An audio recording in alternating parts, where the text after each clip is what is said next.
And I believe we are live. Welcome to Kensho Quest, where we share tips to help you plan an amazing trip to Japan. I'm Heidi. I'm George. Happy New Year. Happy New Year. We're going to kick off 2026 with this live session to help get you on the right foot to planning your Japan trip. So I see we are already getting some questions here. We're going to answer questions a little bit later. We're first going to go through some tips, and then we'll get to those. So, but go ahead and you can start leaving your questions. And when you leave your question, if it is a question, please start it with a Q and a colon so we know that it's a question and we'll be able to filter through it easier. All right, so we're going to start with a presentation.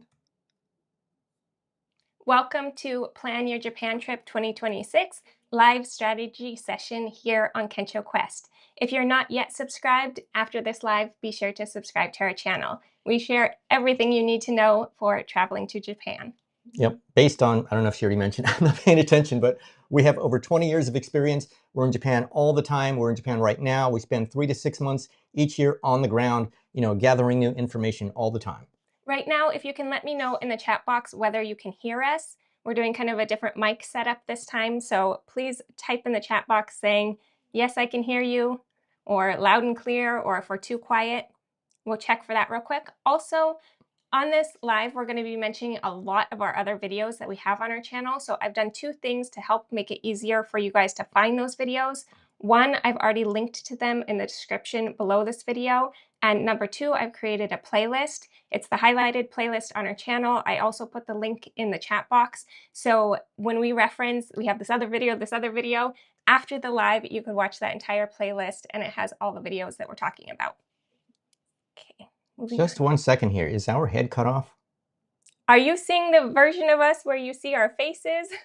Or are you seeing the camera where our faces are cut off? Because we have 2 cameras running. Can you just let us know? Can you see our faces?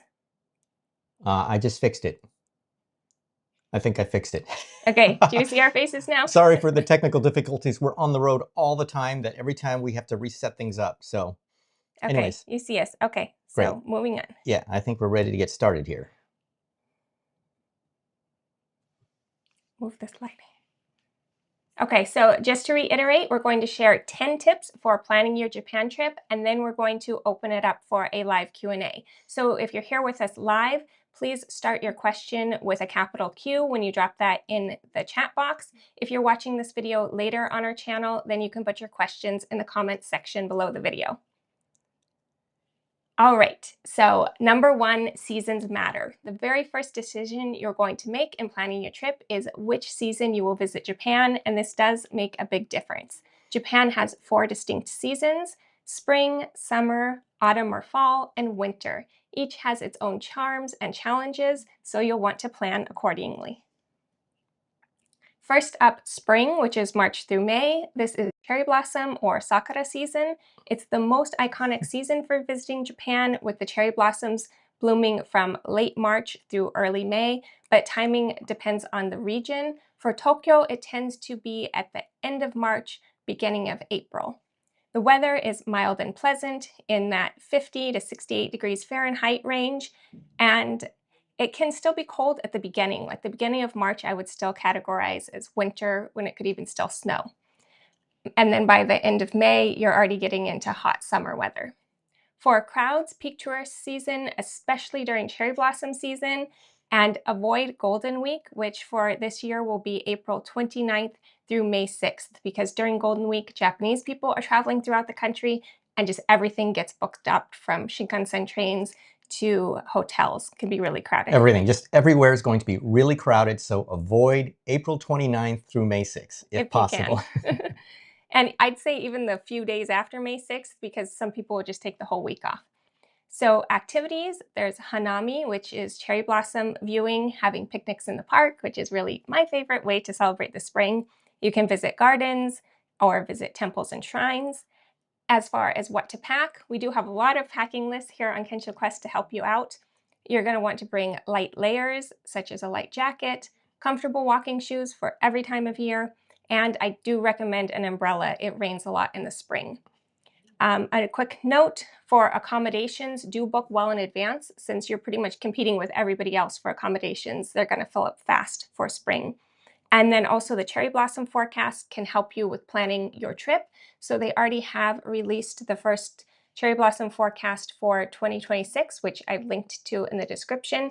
And they do a series of forecasts, so those get updated as it gets closer to the time. You can't always rely 100% on the forecast though. One spring we were here and the cherry blossoms reached full bloom about a full week later than what was forecast. Okay, so they're saying that the slides aren't changing. So, oh no. Sorry guys, let me try to fix that. I don't know what's going on here. Okay, we're gonna try to move on with our slides. It's should be working. Okay, but you see it's still showing Yeah. that one. Let me. Okay, pause here while we try to get you up to the correct slide. Yeah, sorry. Let me switch this and put it back, and let's see. It was. Okay, that's the spring. Can you move it already to the next slide at this point? Let's see if that worked. Okay, I think it's working now. Hopefully you're seeing the summer slide now. So summer is June through August. This is known as rainy season. So June through mid-July begins frequent rain and high humidity, particularly in central and southern Japan. The weather is hot and humid. So even when you see the temperature, it's gonna feel hotter than that because of the humidity. So in the 77 up to 97 degrees Fahrenheit, and August can be very hot, and recent years have seen even higher temperatures than were common in the past. Yeah, like extreme heat. We're talking in the 40-degree range, which is, over 100 degrees. And Celsius. Yeah, so 100 degrees Fahrenheit, like 40 plus Celsius. So be prepared for that. Really, from I'd say 2002 on, it's been getting hotter every summer. So be prepared. There's festivals, vibrant summer festivals known as Matsuri, and there's firework displays, traditional dances, and street food. For crowds, they're moderate, except during the Obon holiday, which falls in mid-August. Again, Japanese will be off of work and traveling, so that can be a very busy time of year. That's probably best avoided. Activities include fireworks, festivals, hanabi. You could climb Mount Fuji. The official climbing season is July through August. Also, if you want to visit somewhere like Okinawa for the beaches, there's summer festivals, and we like to go camping and RV camping in the summer. I'm already starting to think about this coming summer. As far as what to pack, you'll want light, breathable clothing, sunscreen, hat, a portable fan, insect repellent, and an umbrella is great both for the rain and also if you get one that offers sun protection as well. You're going to want to stay hydrated and be aware that heat exhaustion is a real possibility. You'll want to plan some possible indoor air-conditioned activities into your itinerary. Know if you're going in the summer that it's extreme. For those of us who live in Southeast Asia, you might be used to the heat and humidity. If you're not from somewhere with such intense summers, it can be a bit difficult time of year to visit. Yeah, but we like visiting. We actually like the summertime. Yeah, so also it's really humid in June and like through middle of July, and then August comes and it just gets hot. So the humidity disappears and it just gets really, really hot. All right. Next is autumn or fall, September through November. We just had a really nice autumn fall trip with the beautiful leaves. So there's autumn foliage, stunning red, orange, and yellow leaves from mid-October through November. Timing varies based on region. So if you're going to Tokyo, it tends to be end of November, and even that first week of December can also be really nice for the leaves. The weather is comfortable and mild, so in the 15 to 25 Celsius or 59 to 77 Fahrenheit with cooler evenings. Crowds, it's busy, especially during the peak foliage, but it's less crowded than spring. I was really paying attention to that this past fall, and definitely it's not as crowded as spring cherry blossom season. The activities include momijigari, which is autumn leaf hunting. You can go hiking, visit temples and gardens. There's seasonal foods such as chestnuts and sweet potatoes. What to pack? Layers, including sweaters, light jackets, comfortable walking shoes, a scarf for cooler evenings. I do have a packing list that's specifically a fall packing list. And to note, September can still experience typhoons. That can put a damper on your plans, especially if your Shinkansen bullet train is canceled due to the typhoons. We've also gone sightseeing during typhoon weather, which is not a good idea. I had water sloshing around my shoes molded. Typhoons are not so fun. Yeah, not fun. So always check the weather forecast while you're planning. Right. And I just wanted to add that this November, at least in Tokyo and Yokohama, it was extremely cold towards the end of November. So you really kind of have to be prepared for cold weather. Winter, Yeah, going into winter, winter by the end. at the end of November.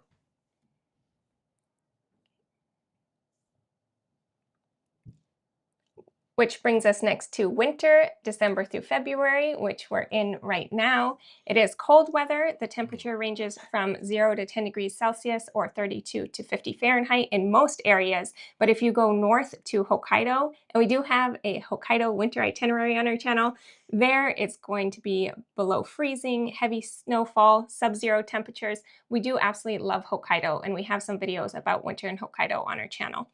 For snow sports, it's great for skiing, snowboarding in Hokkaido. Niseko is really popular, and Nagano.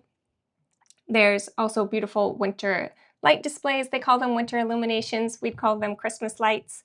That tends to range normally November up until Christmas, but some of the illuminations go into February. For crowds, it's much lower tourist numbers, except that around New Year's, the Japanese will be traveling, and that's another busy season. But if you look at going as a foreign tourist around December, you might get good hotel prices because not as many foreigners are coming. For activities, there's snow festivals in Hokkaido, skiing, snowboarding. You can soak in the onsen hot springs, view the illuminations, and if you want to participate in some of the New Year traditions, like visiting the shrine on New Year's or pounding your own mochi from scratch. As far as what to pack, I do also have a winter packing list that goes over either Tokyo or Hokkaido. You'll want to bring warm layers, coat, gloves, scarf, base layers to wear underneath your main clothes to keep you warm.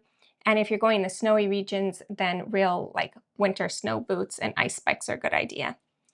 Please note that New Year's is the big holiday in Japan. They don't traditionally celebrate Christmas, so Christmas is a regular work day, but the New Year season from about December 29th through January 3rd, a lot of things will be closed during that time. And we're here during this New Year's time.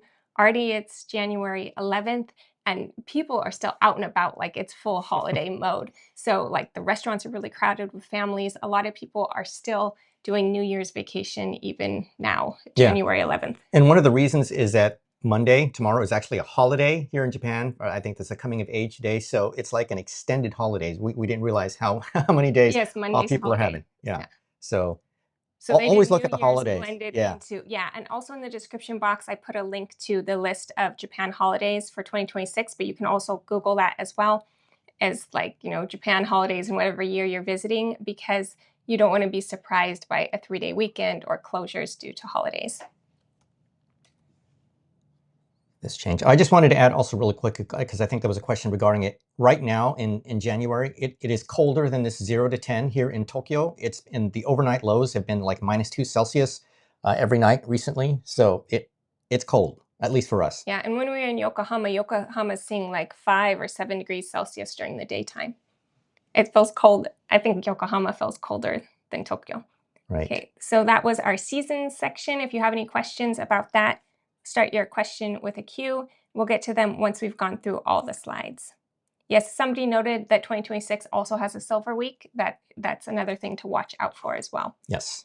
All right, let's go to number 2, which is you want to book your hotels in advance. If possible, if you have the time, please try to book 6 months or even more out. So a common question that we get is a lot of people are looking and they see that the hotels are not available yet. That is very possible. I would say that they're not booked out in most cases unless you're looking to book like a ski season. And you look in the summertime, it's often those can be selling out. But what I would do instead is just wait a little bit and then spots usually open up. The one thing you want to try to avoid is booking last minute, because Japan has a lack of hotels due to the huge increase in tourism. They're building hotels like crazy, but they can't keep up. So the prices are definitely going to be more expensive the closer you get to your date, and just less availability, especially for families. There's 5 in our family. It makes it really hard for us. So we always are trying to book as far in advance as possible to get, a good rate and just even get something that would fit all 5 of us. Otherwise, you're looking at splitting 2 rooms if you have a large group. And then the next thing you want to do is to know the area of your hotel, because Tokyo, for example, is huge. And places like Shibuya, Shinjuku, Ikebukuro, Asakusa, these are all like little cities, or large cities in some cases because there's over 1 million people living in these places. So just because you book in Shibuya, let's say, doesn't mean you're going to be near the scramble crossing or where the attractions are. So really look at the location of your hotel, because it could be 20, 30 minutes away. You know, you might have to take 2, 3 trains to get there. Just because it says Shibuya or Shinjuku for that matter, make sure you are near where you want to be. And the rule that we always follow is try to be within 5 to 10 minutes of a train station. The closer you are, the better, because you're going to be walking so much. You might walk the most you've ever walked on any vacation ever, because Japan is a walking nation. People walk every day. So even though you're going to be taking the train, you have to walk to get to the train. You got to walk to get to the train. This is going to waste so much of your time the farther you are away. And sometimes you got to take multiple trains. So really take that into consideration. Try to be near a train station. So look at the location of your hotel on the map when you're choosing your hotel. Yes, and we have some videos that go into detail on this. They are linked in the description. And if you have any additional questions, make sure you drop them in the comments below. All right, and then if you are planning to go to Kyoto this year, you might want to reconsider staying there, because starting March 1st, 2026, they are raising their hotel tax significantly, as much as 10%, and this is per person per night.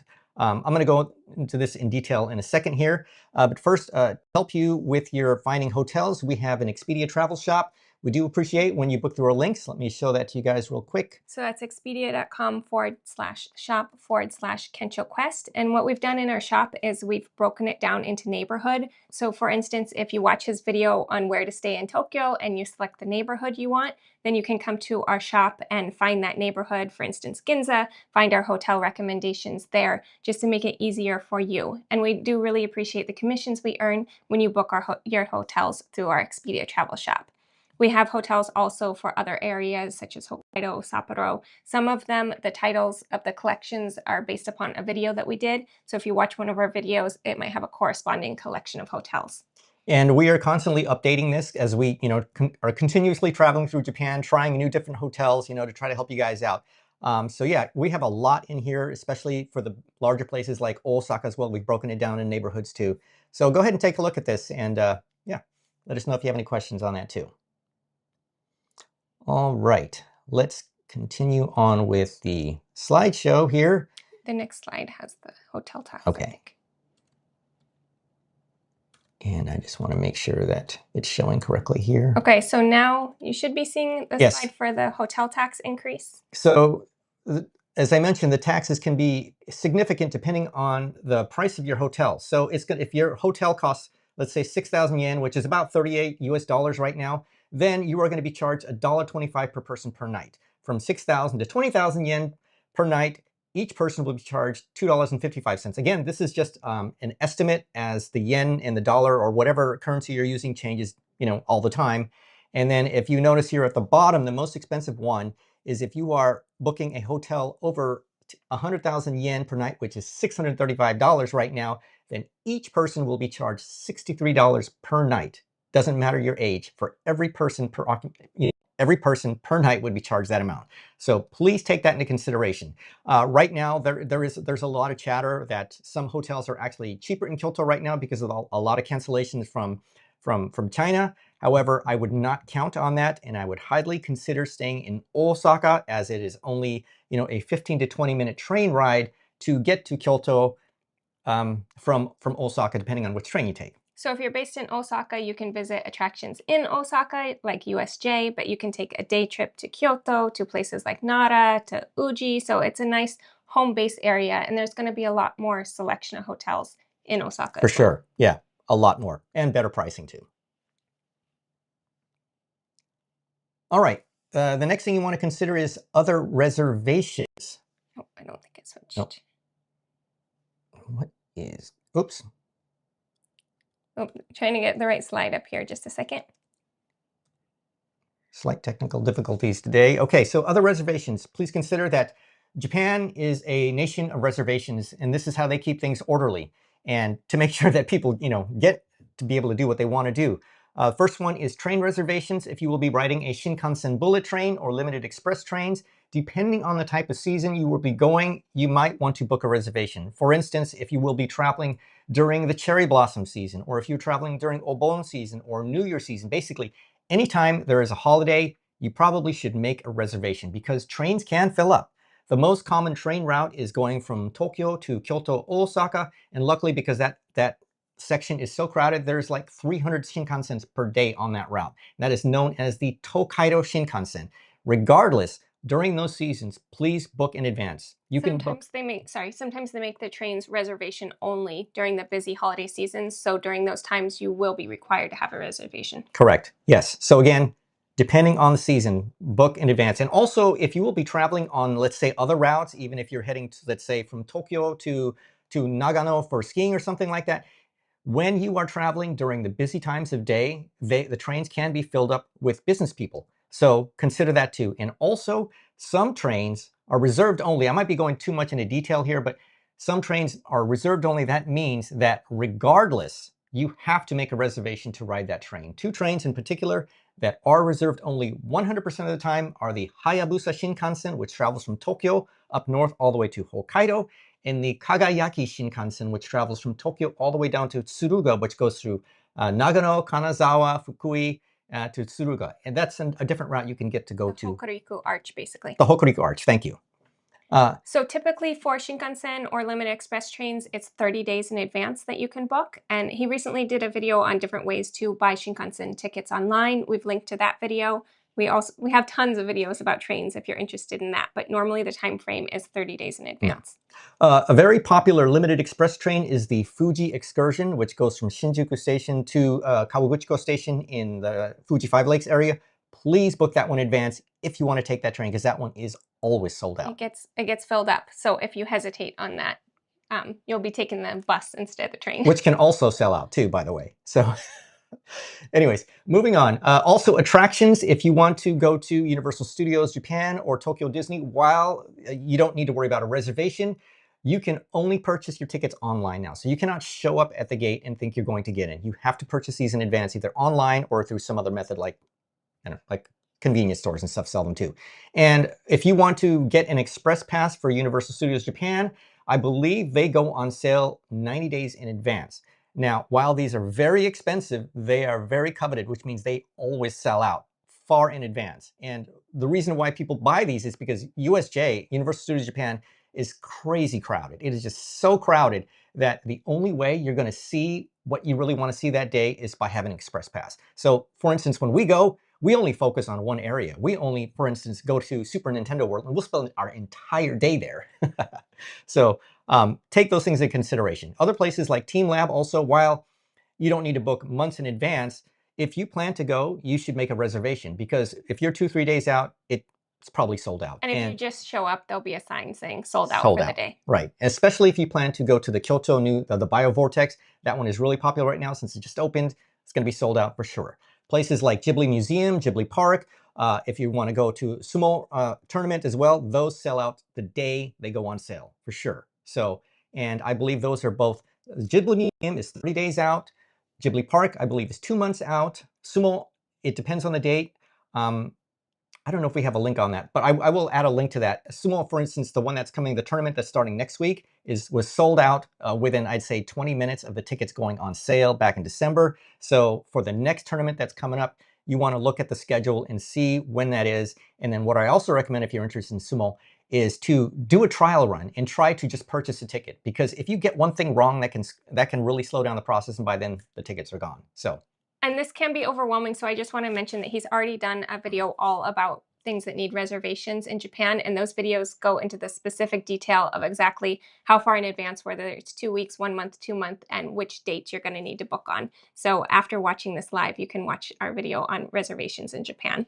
Then Pokemon Cafe. Yeah, other places like Pokemon Cafe, Kirby Cafe, themed cafes in general, they are also very popular. The Pokemon Cafe, we personally have never got in, even though we've tried the process. However, you can get in the Pokemon Cafe and even the Kirby Cafe if you are a smaller group. So if you're 1 or 2 person, it's a lot easier compared to 5 people. And I think there was even a question on there. So for Pokemon Cafe, if you are unsuccessful, the best thing to do is just show up at the cafe, okay? Because they have a board there that has a list of names, because people cancel. Because if you don't cancel, they will ban you. So because of that, people do cancel. Go in there, and then there will be a board. And if there's spaces available, you can ask the attendant there to put you in that spot. And we've seen people do that. So it's definitely an option. Same with the Kirby Cafe. The Kirby Cafe, we do have a video that goes into detail on showing you how you can get tickets, and it is almost a surefire way for you to make sure you can get tickets. But always try to book those on the day they go on sale. Nintendo Museum is another new one. That one's you need to book. It's a lottery system right now. That one's going to be very hard. You can learn more about that from the video. Poke Park, that is going to open on February 6th in Yomiuri Land here in Tokyo. That one also, I believe, is completely sold out at the time, but there is I think a lottery system still in place where you can try to get your name in there if you're planning to come in the springtime or even summer. Japan likes its lottery systems. For anything that's going to be really popular, you have to enter a lottery for the opportunity to buy your tickets. You don't necessarily just get to buy tickets. All right. Money. Okay, so number 4, money, getting Japanese yen. So we have some videos on this as well. What I advise for getting Japanese yen is to show up in Japan with a debit card from your bank account and use an ATM to withdraw Japanese yen. There are ATMs at the airports, including 7 Bank ATM, as well as JP Bank ATM. We have videos showing where those are located at Haneda Airport, and I have a video walking you through step-by-step using an ATM in Japan and how to avoid possible fees you could be charged. You can contact your bank and see if you get charged anything for using your debit card in a foreign ATM. One of our cards charges us $5, whereas we have a Charles Schwab debit card where it doesn't charge us anything for using foreign ATMs, and it even reimburses the fees that the ATM charges to us. So both Charles Schwab and Fidelity are good options if you want a travel credit card, a debit card that's good for traveling. And the only thing that we use our debit card for is to take cash out of an ATM. Now, separately, credit cards are widely accepted in Japan. A lot of people say that cash is king, and there are certain businesses that only accept cash, such as small family-run shops or restaurants, but there is the majority of places you'll go, like chain restaurants, shopping malls, they will take credit cards. So you might want to also have a credit card that does not charge any foreign transaction fees. And then you wanted to put a note on Wise. Yes, so Wise, we get a lot of questions about Wise. So we do have a Wise account. We don't ever use it for ATM withdrawal because there is a limit of $300 US. I believe it's per month, but you can use that if that's all you need to take out. We use it just like a debit card. So most places do accept it since it works exactly like a debit card. You just tap and go just like a debit card. I also just wanted to briefly mention also that Charles Schwab and Fidelity are for US residents only, unfortunately. And a couple other notes, bring a physical, actual debit card that you can insert into the ATM. I have not seen an option for foreigners to be able to use like a digital card, like a digital Wise card to withdraw. You're going to want a physical one. For a credit card, we use both a physical credit card because some places that's required, whereas some places like 7-Eleven, you might be able to do a digital one from something like Apple Wallet. But I wouldn't count on doing digital cards across the board everywhere because not everywhere is going to accept that. All right, number 5, IC card. So if an IC card is one of these down here that hopefully you can see on the screen, it is an integrated circuit card. That's the main purpose of this card is so that you can seamlessly pay for public transportations. You can just tap and go at the train stations without having to calculate fares. It just makes traveling super duper easy. But it's also widely accepted at vending machines, coin lockers, convenience stores, restaurants, and so many other shops that are nearby stations and also at the airport. So if you have any balance left over, you can even use the rest at the airport. You can see that we have, there's actually 11 IC cards here, but the one with the X is a Pitapa card, which is only for residents. So you wouldn't get that one, but if you are flying into Tokyo, you would either get the Suica Pasmo or the Welcome Suica. I only recommend the Welcome Suica if you are planning to come to Japan for less than 28 days and you have no intentions of returning in the next 10 years. Otherwise, I would get the regular Suica because with the Welcome Suica, while it doesn't charge you a fee up front to use it, if you have any balance left over after your 28 days, you lose it. There is no refund policy on that. Whereas with the regular Suica, there is always a refund policy, and that card is valid for 10 years from last usage. So basically, it could last forever if you plan to return. But if you do need to use up a balance, go into a 7-Eleven, you can charge part onto your IC card and then, pay the rest in cash or through another method. Or, at the airport last time, we were just buying drinks from the vending machines, using up the last bits on our Suica card. But again, a lot of what is it, like the souvenir shops will also accept it there. We've tested it many places and pretty much, I couldn't find anywhere that didn't accept it at the airport. So it's great to have. And if you're here for a short time, maybe only put 2,000, 3,000 on the IC card and then, recharge it as needed. And then you don't have to worry about some big balance being left on the card. And if you have an iPhone 8 or newer, you can get a digital IC card, which is what we also use, or even an Apple Watch. I don't know if you want to talk anything about that. Both easy options. If you have an iPhone, I say go ahead, right through Apple Wallet, you can go ahead and install an IC card, and then you just have it ready to go. You can recharge it with a credit card that you have in your Apple Wallet. That's going to be the easiest. And if you have an Apple Watch, that's super, super easy to just tap through. Right. And I also want to mention that these IC cards, so it can be any one of these. So wherever you enter Japan, so if you're entering Tokyo, again, it would either be the Suica Pasmo or Welcome Suica. These are available at the airport. If you are entering through Osaka, you would get the Ikoka, which is also available at the Kansai International Airport.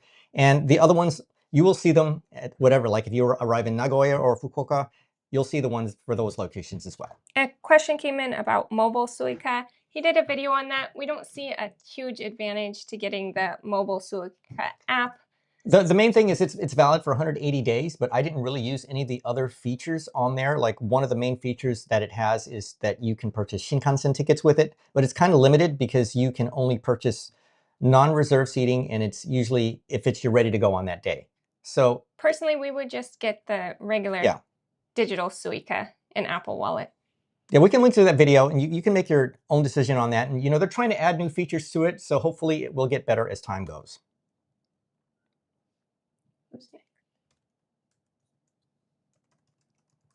All right, come on, change screens. Okay, there we go.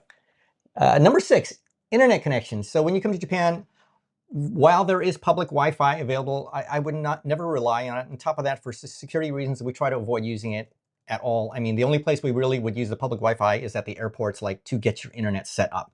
All right, so otherwise, you're going to need internet to navigate, because long gone are the days where we would carry around the maps.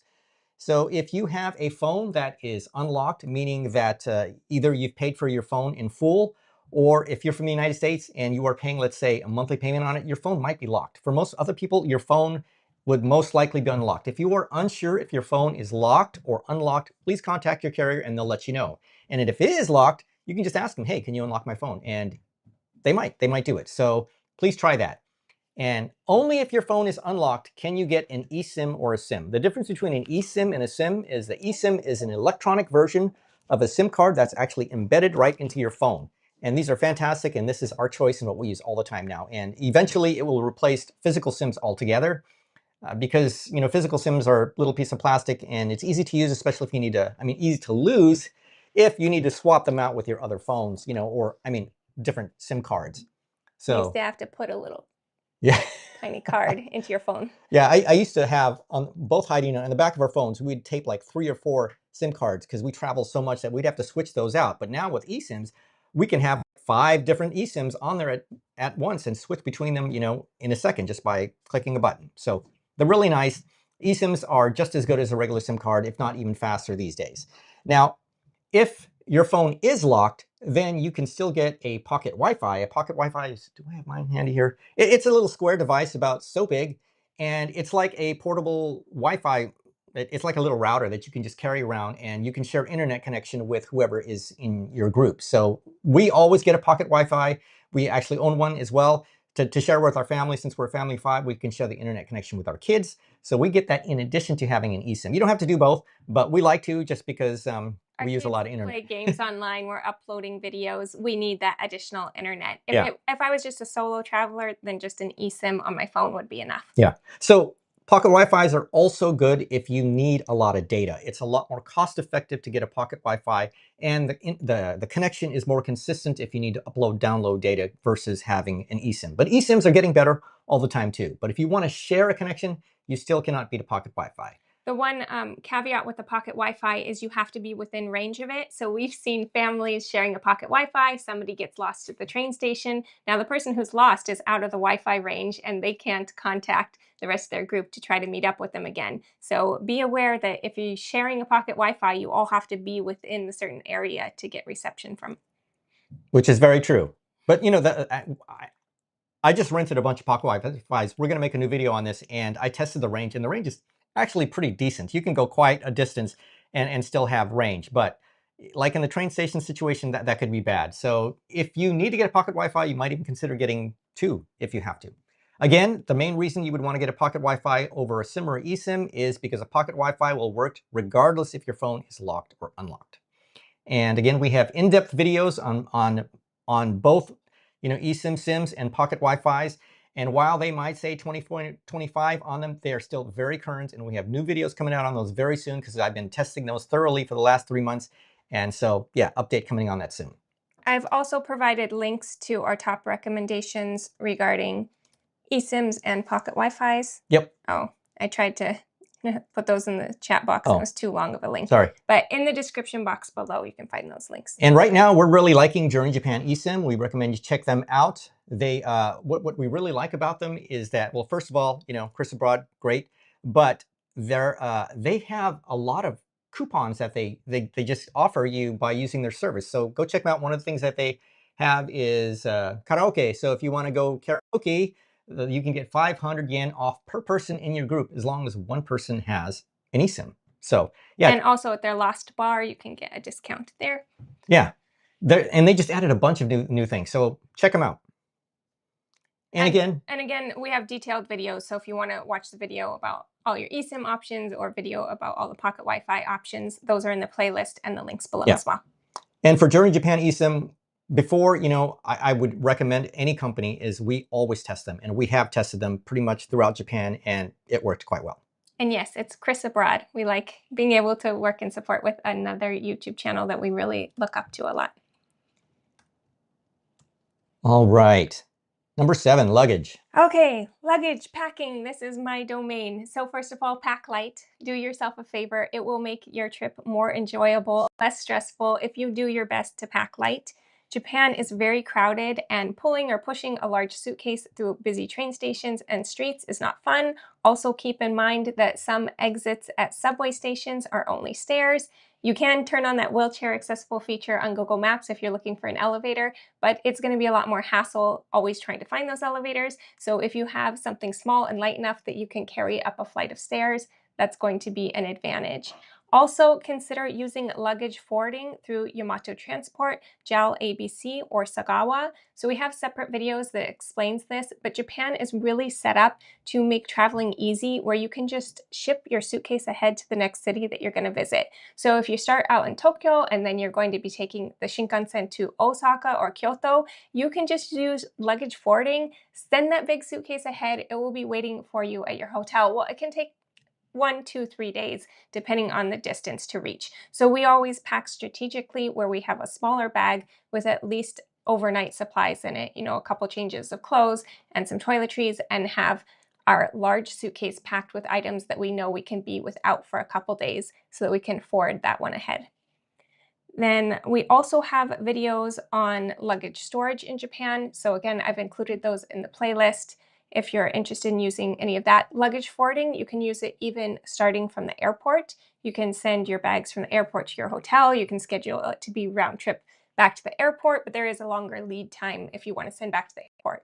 Also, if you're going on a ski trip, you could have your skis sent directly from the airport onto your ski resort. That's going to take at least a day, so don't expect to go skiing the same day you arrive. But if you're going to go skiing a couple days later, that can be a nice way to not have to bring your skis with you on transportation.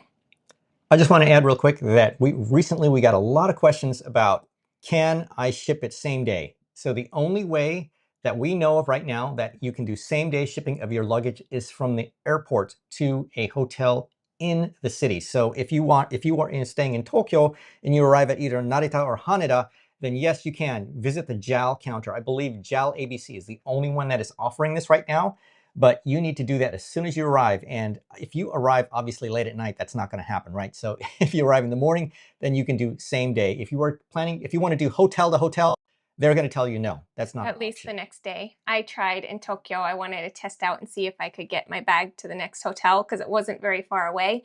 But no, they said it would be at least the next day to get to a hotel in Tokyo. So just keep it in mind when you're packing if you're planning to use that service. Because I doubt that you need a whole large suitcase with you every single night of your trip. It's more likely that you're using that to bring stuff home with you at the end of your trip.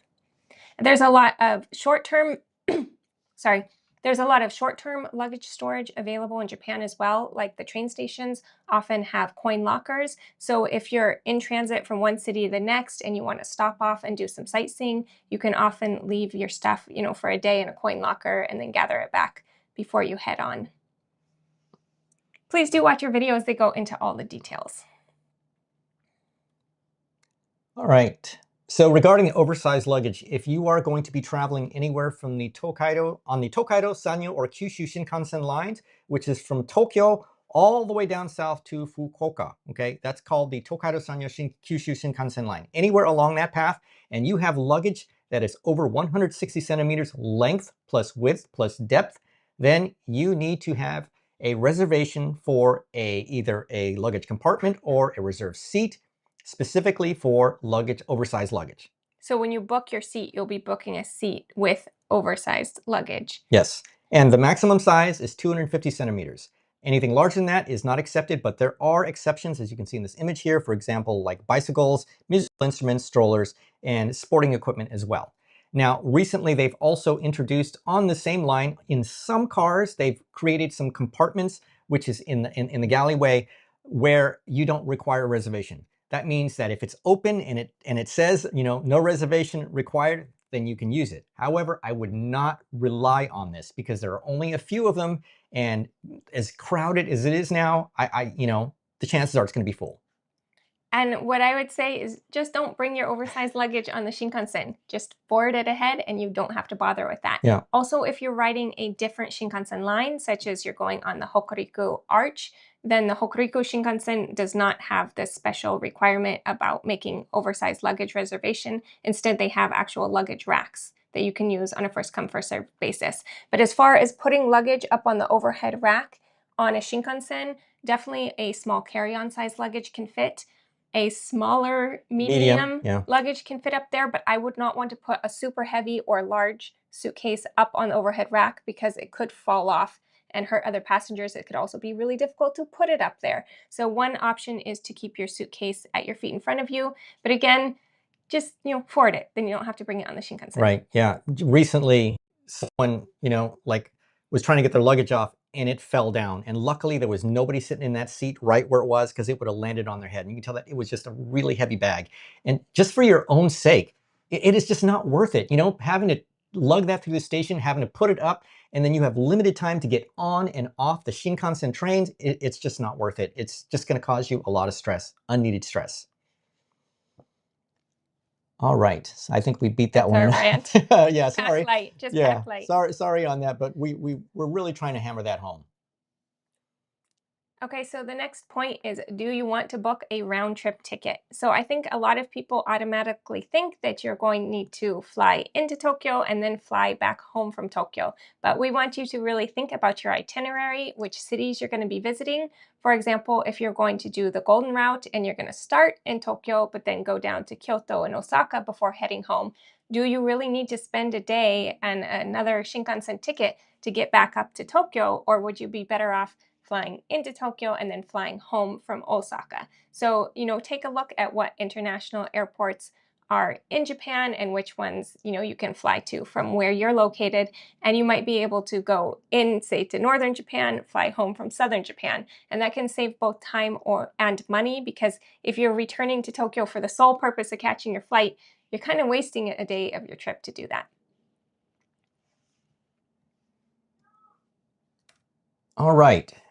Number 9, entry requirements. So the first thing you want to make sure is that your passport has the minimum validity.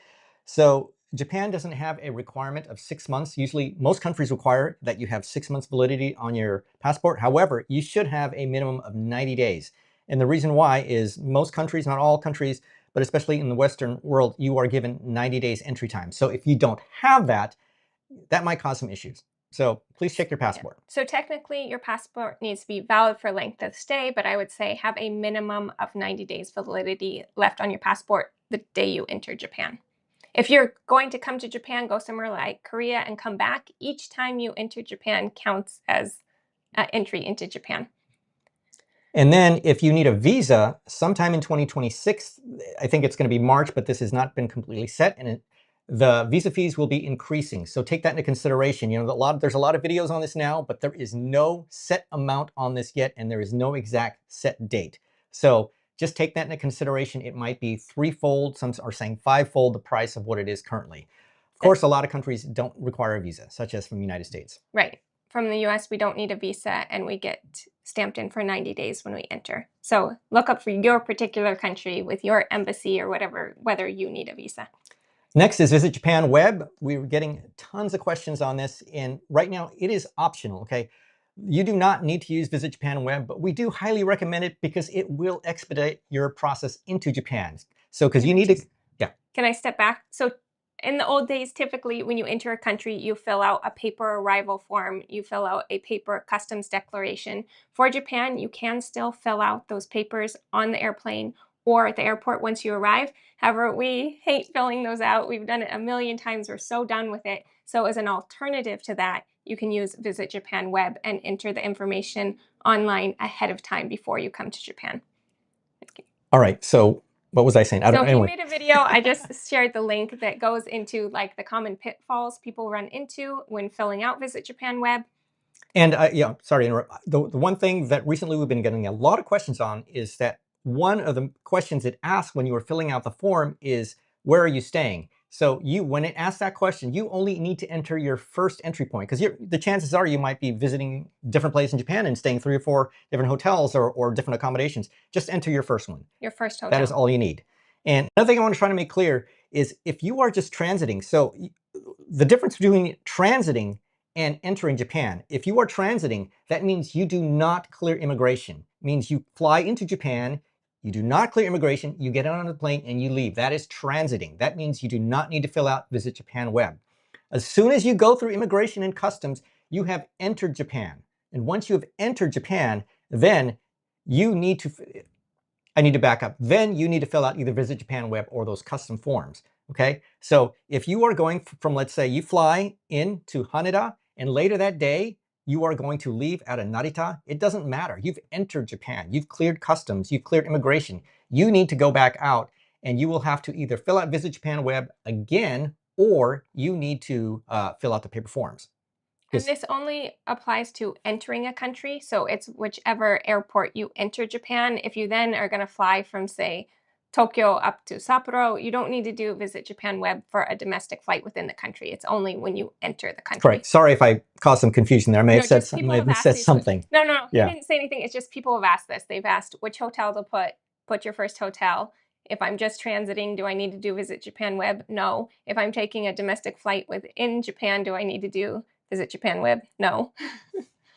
And the other thing is, the biggest mistake that people are making is that every person in your party needs to have a QR code. So when you go through the process, once you do the customs declaration portion, you will be issued a QR code. You need to do that for every person in your party. So if you have more than one person that you're doing it for, make sure that everybody gets a QR code. There's 5 of us, so we need 5 QR codes. And as soon as you land, there's going to be people directing you, asking you, do you have QR code? You have one for each person. And then we've been directed to a certain line for people with QR codes from Visit Japan Web. Some people said it was all the same no matter whether you had completed it or not. I don't know. I think it depends on the day and the airport, whether there will be a specific line for people to Visit Japan Web. Because recently we've been through both Narita and Haneda, and they both had separate lines for that.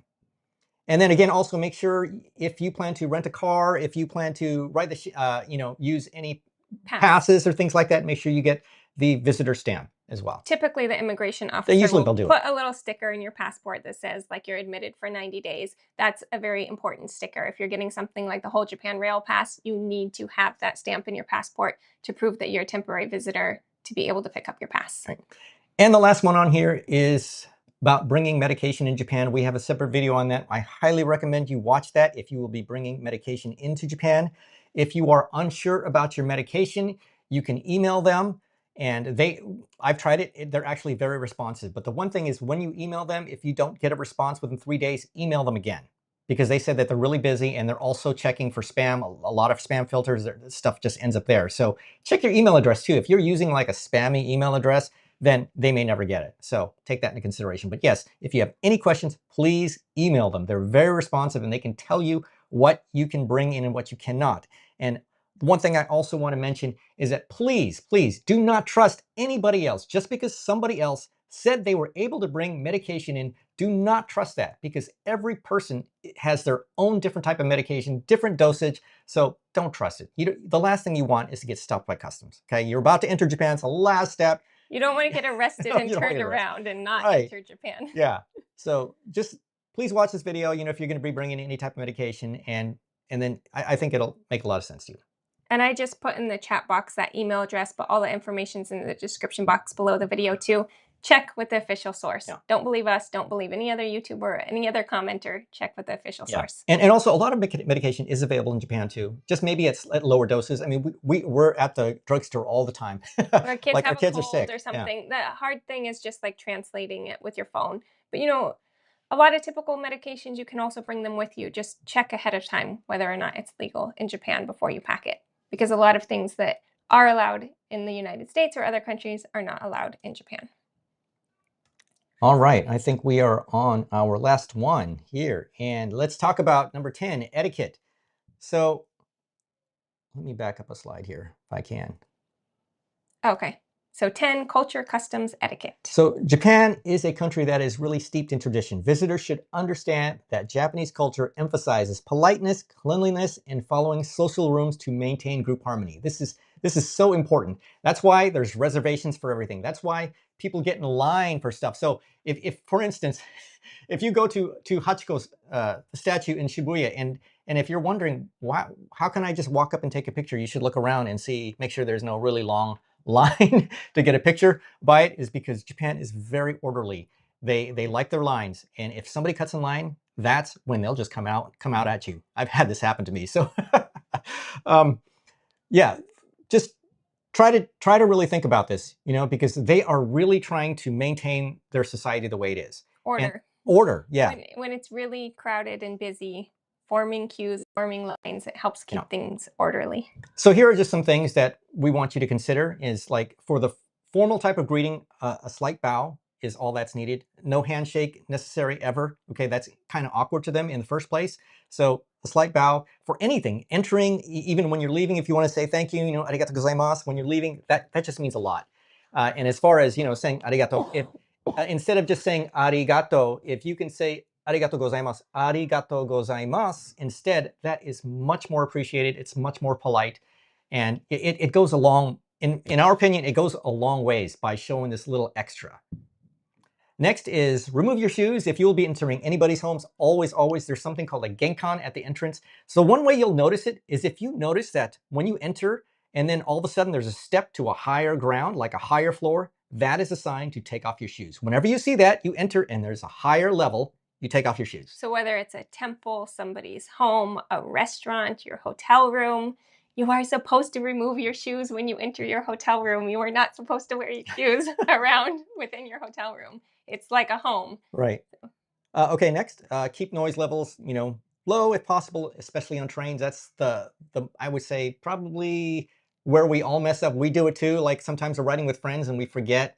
So yeah, we do it. So let's try to work on, everybody, let's try to work on that one. And this etiquette is mostly during like commuting hours on weekdays. So if you see that people are commuting to and from work and they're tired, they're falling asleep on the train, you're supposed to be quiet. If it's a Saturday or Sunday and a lot of people are on the train with their kids and everybody's being kind of loud or rowdy, that's just like the weekend atmosphere. Excellent point. Yeah. So then it doesn't matter so much in that case. So just observe what the locals are doing. We already talked about orderly queues. It's very important to wait in lines. I've done this now more than once. I've accidentally cut in line. That's just an absolute no-no, because yeah, I've been scolded. And they won't hesitate to scold you on that one, I'm sure. We've accidentally scolded people for cutting in line. I did that too, and I'm sorry. We waited half an hour to take our picture with that carriage, and somebody cut in line right at the last second. There's like this really 30-minute line over here. I don't know how, anyways. Yeah, we do it too, so yeah. Let's just I'll try to be better about that. Next is no tipping. We are very strong believers in this, and the reason why is we talked to all of our Japanese friends about this, and any Japanese person we talked about this, they are absolutely no tipping, okay? You might think you are helping that person out or that establishment out, but you are actually hurting the Japanese in general if you do that, because all of a sudden now, prices are going to go up, and Japanese are going to feel like they need to tip. This is not part of their culture. Okay, you might start seeing this in popular, more heavily touristed places like ski resorts and stuff like that, where we've now seen it. But in general, this is not normal, and they do not want this. They do not want their culture to change. Japan is a nation, again, they're steeped in tradition. They don't like change. So I'm going on a tangent here, but there's a lot of videos about Japan has changed. Well, you know what? Japan hasn't changed. They like things the way they are, nice and slow and orderly. So, okay, so one last bit. Sorry for the rant. Visiting temples and shrines, please dress modestly, or any other type of religious site. And if you're visiting a shrine or a temple, keep in mind that it is a religious place, so respect the locals who are there to pray. Try not to be blocking the way by taking photos. Have your shoulders covered.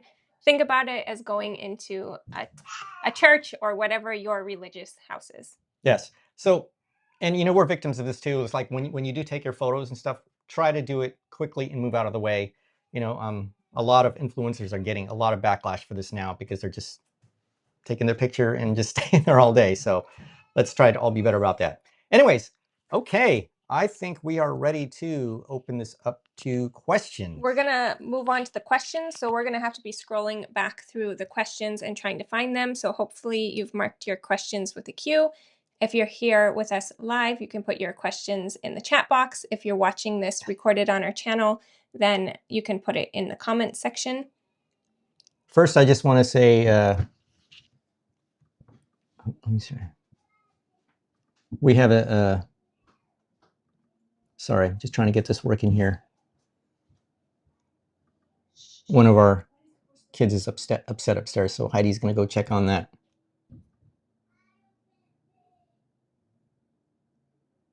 I'm having a slight technical difficulty trying to get the... There we go. First of all, I just want to say thank you at rank 1 1839 for the super chat. Much appreciated. Let us know if you have any questions. All right, I'm looking up here.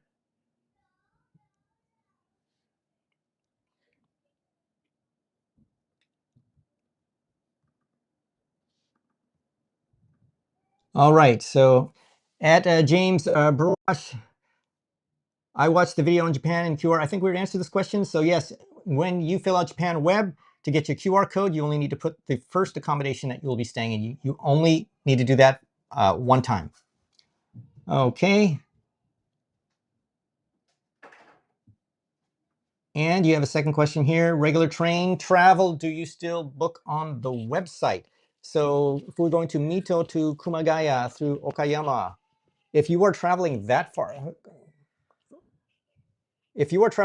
distance, so if you are traveling intercity, like within, let's say, just within the Tokyo area, the greater Tokyo area, so let's say you're traveling from Kumagaya, which is north of Tokyo, and you were coming into the city of Tokyo, then you do not need to book that on. That would just be a local train ride, okay? But if you were going somewhere distance, like through Okayama, that's quite far. Then that would either be a Shinkansen bullet train or an express train, and yes, you would want to book that ahead of time. It doesn't necessarily have to be on through the official website. There are different channels. You can even purchase your tickets through vending machines.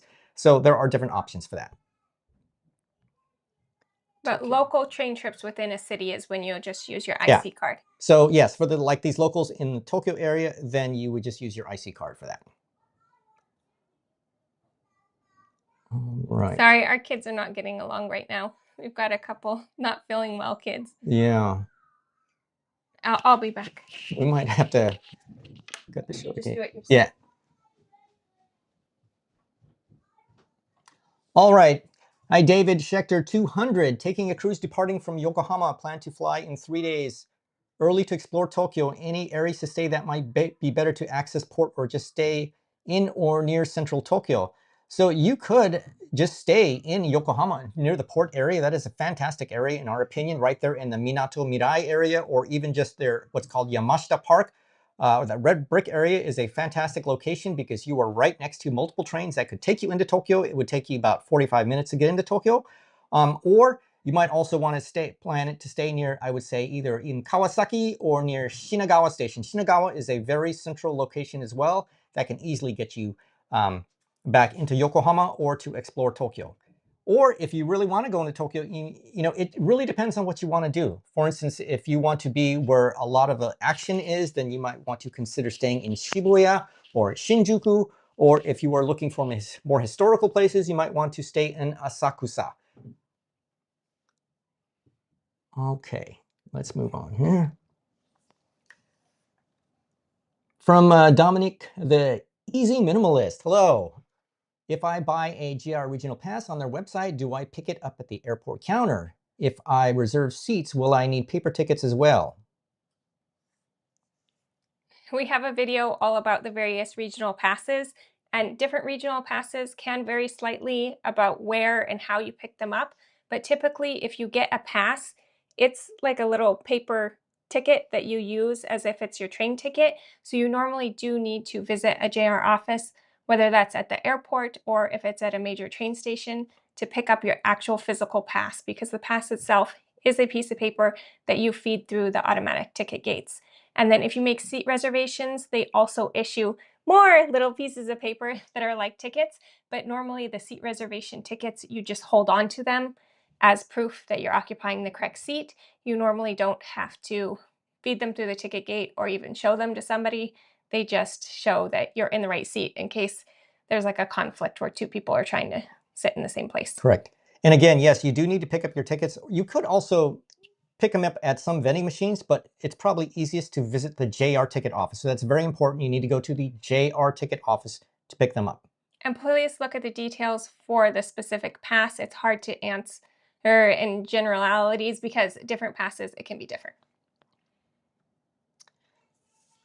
Hey, Britt Rogers 1352. I was wondering what advice you have for gluten-free dining in the main cities Tokyo, Kyoto, and Osaka. What apps, websites, or guides do you recommend? I usually just search on Google Maps for gluten-free restaurants. If you watch our Tokyo itinerary, we did include a few different ones there. I've heard of apps. I haven't personally bought any of the apps for searching for gluten-free. But we've been able to find gluten-free restaurants in all of these places, just like Heidi said, using Google Maps. And while there aren't a ton, they are definitely available. And also, many of the vegan restaurants have gluten-free options too.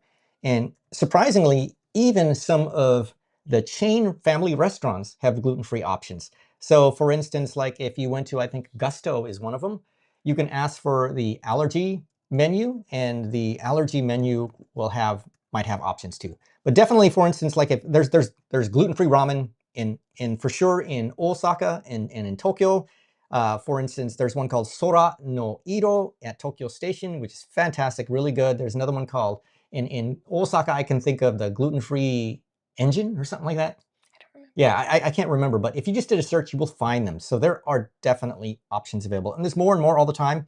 And you can also always look for either Indian or Nepalese restaurants. Many of those offer gluten-free options too. And what he was mentioning before, it's often called the low allergen meal. So either at like a diner restaurant or if you go to an amusement park, almost all those places will have at least one low allergen meal where it tries to not have like the 5 major allergens in it. So it might not be the best tasting meal, but there's usually some sort of option available for those with food allergies. Also, if you have a food allergy, it's a good idea to bring a little card with you to Japan that's written in Japanese that explains exactly what your allergy is. Hi, Amy Slaughter 395. What about Fukubukuro? That's a New Year's, correct?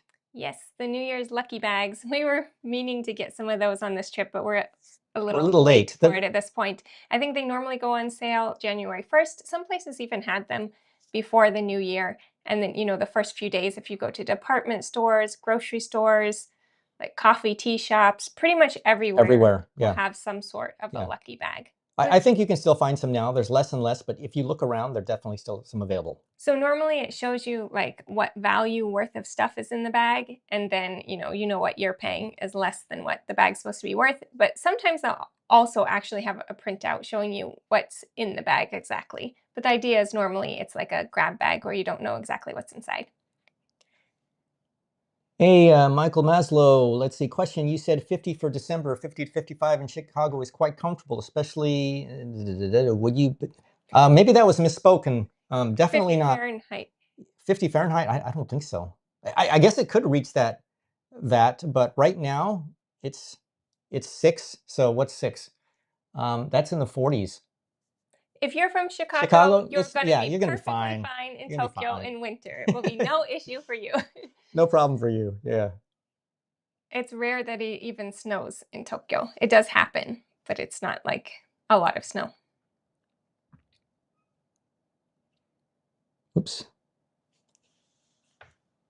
Hi, Fanny. I'm not sure. I'm sorry for butchering your name here. Is it true? I was No, booking. this is true. They're responding to somebody Oh, else's comment. I okay. was booking for November, February, March, and a lot of places I was looking didn't have 2 beds. So they're talking about how if you want to get a hotel room that can accommodate more people, it's best to book as far in advance because those larger capacity rooms are going to sell out first, and then you might be stuck with having to book 2 different hotel rooms.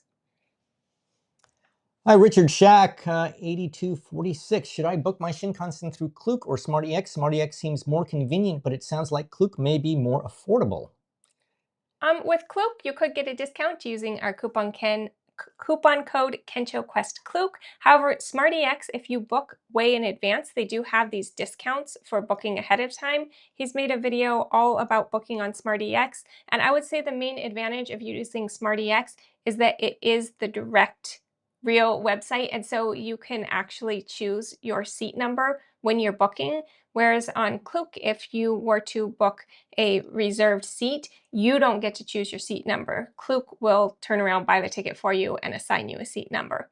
So SmartEX is the more direct means. If you do it well in advance, there are discounts available. Yeah. So sometimes Klook has deals. Like I think right now they're having some deals. That's why the prices might be better. But also, like Heidi was saying, SmartEX, they have something called the Hayatoku discount, which if you book, let's say, 2 weeks to a month out, since that's as far as you can go, then sometimes they even have better deals. So you might want to check them both out. I'm going to put a link to that video in the chat box for booking on SmartEX.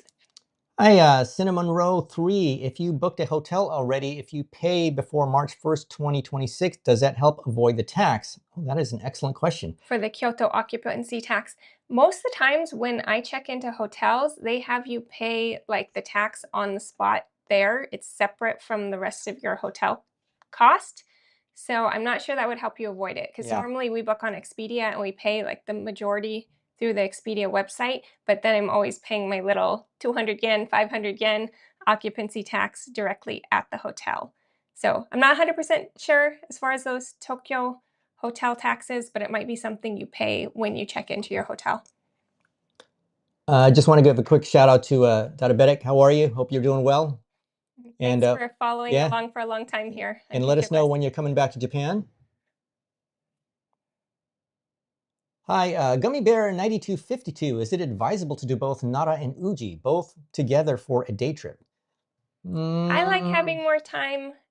I would personally have them as separate day trips, but that's just because we like to travel slower and have more time at each place. Right. And, and Uji is becoming more and more popular these days. And so the lines for places, especially like in the restaurants and the tea shops can be really crowded. But also Nara, you could spend a week in Nara. Really, you could. So most people only do it as a day trip, but I would personally spend 2 days in Nara and then an entire day in Uji for sure. So we personally would not combine it just because you would not be doing it justice and you'd be rushed a lot. Because like I said, in Uji, I would try to see if you can make reservations in Uji for places that you want to see because it's getting really crowded. Yeah. It's suddenly it's booming. So it's a very popular place.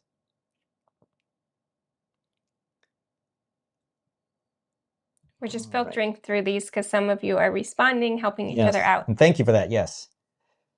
Hi, Lori Leonard 8209 recommended an area in Osaka for easy train access. Okay, well, again, I know this is just maybe not be helpful, but try to think about what you're going to be doing in Osaka first, since Osaka is a very large city. Now, with that said, anywhere along the Midosuji line, or near Namba Station, they like cross. So the Midosuji line goes up and down from Osaka Station all the way down to Namba Station. This is a very popular area. And here you'll see Namba Station. This is like the lower end of the places where you want to be over here. Okay. So anywhere in this loop, I would say from Osaka Station all the way down to Namba Station is the heart of Osaka, which is very walkable.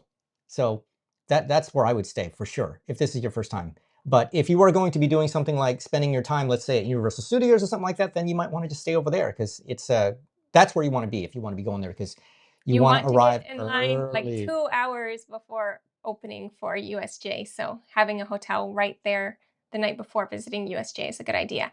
I just put into the chat box the link to our video on where to stay in Osaka, where he explains more about what areas. So again, from Amy Slaughter 395, how is it possible to get reservations at popular cafes such as the Pokemon Cafe, which has a 2-year reservation already? It doesn't really have a 2 to 3 year. It comes up again every month. Every month. So there's a certain day of the month, a certain time when the slots are released. Yeah. So every day, the slots for the following month are opening up. So every day you can try again and again and again. Like I said earlier, we have personally not been successful in getting tickets this way. However, we have seen people get in just by showing up and putting your name on the board, because basically when people cancel, slots will open up for that day. So if you show up at the cafe and you see what openings are available for that specific day, and then you get yourself booked in and you come back for that time slot, that's probably going to work better than doing it online, where we never seem to get through in time. Again, our video on reservations for Japan has all the specific, like what date and time you want to make reservations.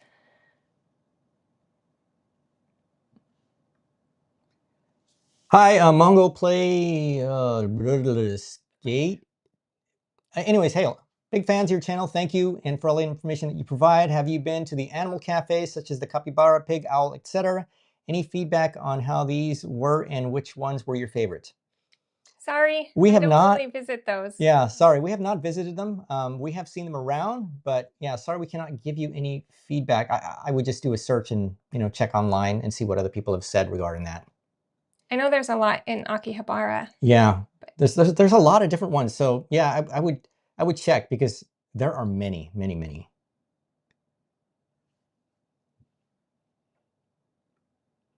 From Mongo Play again, is prescribed Xanax allowed into Japan? May I bring it with me for flight use? We do not know. I do not know if it has a controlled substance, then the answer is probably no. What you need to do is please watch that video we have, or at least look at it and look at the links on there. There is one where you can check, where you can email them and ask them specifically. So when you fill out the form, make sure you say exactly what the active ingredients are in that, and then they will be able to tell you whether or not you can bring it or not. We don't want to give any legal advice, any medical advice. Just go through the official channels to double check about your medication. Let's see. Hi, Cinnamon Roll 3. For Mobile Suica, I see it's only in Japanese. Should we just grab a physical card at the airport? It will be in English. So on your phone, always make sure that within settings, language is set to English, region is set to United States. I've had in the past, like my region was set to Malaysia and then things weren't translating correctly. So if you make sure your language settings are English and then region United States, hopefully those things will translate correctly into English. You had it on your phone and Yes. It was okay. Yeah, mine's definitely in English. I've tried it. I tested it for 6 months and it was always in English. It can be different versions of Yeah. phones, different, but and then you're saying like But also make sure that do not install the Suica app. There is a Suica app, so maybe yeah, there's Suica Finance in the App Store. That's different. You don't really need that. That's different. That is in Japanese. The Welcome Suica app. Oh, actually, they're just talking about mobile Suica. Oh, no, the mobile Suica. Yeah. So, yeah, do not download the Suica app. You don't need it at all. That will be in Japanese. You would use it just directly through the Apple Wallet. But for the Welcome Suica, you do need to download something. Yeah, try your settings on that. If you can't get that to work, you could try just a regular mobile Suica in Apple Wallet. If you can't get that to work, you could just use a plastic Suica card that you get when you arrive at the airport. Hi, Raisin 4815, can you check balance in an IC card easily? Yes, so there are a couple of ways. So if you have the mobile version, the digital version, it will always tell you your balance. Otherwise, you can install an app called Card Reader. We can link to it, or if you just do a search. We're gonna have some. I'm just saying each time you tap through the ticket gate, it's going to display your card balance. And then there's also charging machines at the stations. If you put your card in there, it will also tell you your balance. If you really want, you can do that. You can install the card reader if you really want to. Otherwise, if you forget to check and you go through, at some point, it's either not going to let you enter the gate. If it doesn't let you enter the gate, that means you don't have the minimum balance to do any train ride. Or if it lets you through, and then when you try to tap out, it doesn't let you out. That means you need to do a fare adjustment. It means you just back up a little bit, look around near the exit gate, and there will be a fare adjustment machine where you can top up your card, charge it, and add more money to it. And I'm sharing the links to those card reader apps if you want it. But once you're in Japan and you're using your card, every single time you tap through, it's going to show your balance pretty much. So.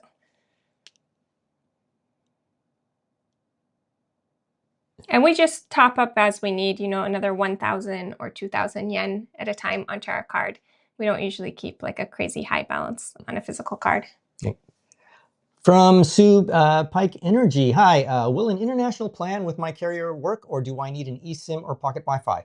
Sure, it can. I would just check with your carrier and see what the charges are, and I would compare the cost, because sometimes it can be, significantly higher. But the main thing I would look at is to see if what you need is going to work. Like, do you need to make an international phone call, or how much data do you need? Because usually also you are capped data-wise, like how much internet you can use during your trip. Yeah, just start by checking with your carrier what the cost will be, what's included, and then see if you want to maybe get an eSIM in addition to that. From L'Oreal Leonard 8209, how do I get a seat on an unreserved Shinkansen ticket? How possible is it that I will have to stand? So there's two different types of seating on Shinkansen. There's reserved, where you have a specific seat number. For instance, I'm in seat A12, and then there's non-reserved. And non-reserved cars, you go into a specific non-reserved car. So maybe it's car 4 of the train, and you get to choose a seat on a first come, first served basis. So if there's seats available, you can sit in any of those seats. If there's no seats available, then you would need to stand. And in that case, one thing you might want to do is just like wait for the next Shinkansen train, because maybe there's seats available in some of the non-reserved cars on the next train, depending on your route, if they're coming really frequently. And I just want to add, we've ridden the Shinkansen, I don't know, 50 to 100 times by now, and we've only had to stand like 1 or 2 times ever. And that would be like a rush hour or a holiday, sometime really crowded. And it wasn't for the whole duration. As soon as like the next stop came, a seat came up and we sat down. So yeah. Now that we're really experienced with the Shinkansens, we can be like, there's one in 5 minutes, let's go. And we can like manage to get on the Shinkansen really fast and just hop on it non-reserved. But it takes a little getting used to. Yes. Okay, another question from Cinnamon Row 3 for Pocket Wi-Fi. Would you recommend one company over the other? I've been watching your videos, Ninja versus Japan Wireless. It depends on how much data you need, I'd say, and for the duration. I personally like Ninja as my favorite. I'm sorry, I take that back. Japan Wireless is my favorite because it comes with the power bank, which is really, really handy if you're going to be out all day, because the pocket Wi-Fis, they will last 6 to 8 hours. And if it's really cold, the battery lasts less. Like when we used it in Hokkaido, all the pocket Wi-Fis only lasted like, 4 to 6 hours because it was so cold. But in warmer temperatures, they'll last longer. So it's really nice to have the pocket Wi-Fi. I even use it to charge, I'm sorry, the power bank. I even use it to charge my phone. So while it's a small one, it's nice to have.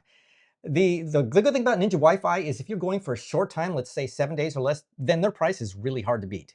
The main difference now, because I just tested these out again, is the Ninja Wi-Fi is very heavy. Because it's basically a cell phone, and originally they just gave you the cell phone and it was really thin, and I think people, they got damaged so much that they put them in these really hefty cases now. So the device is really heavy. That's the main drawback. But the price is good for 7 days or less. So overall, again, I would choose Ninja Wi-Fi. You're going to pay a little more, but like I said, you get the power bank. The power bank, and what's really nice is it's the easiest to return. Like with Ninja Wi-Fi, it's easy to return if you're going to return it back to the airport. But if you want to just drop it in the mail, you can't beat Japan Wireless. It's so when you get your pocket Wi-Fi, they'll already have the return envelope included. And so when you're ready to leave Japan, you just put it back into the envelope and the power bank into the envelope, and then you just drop it in a Japan Post mailbox, which sometimes we find one around town. Sometimes we'll drop it at the airport.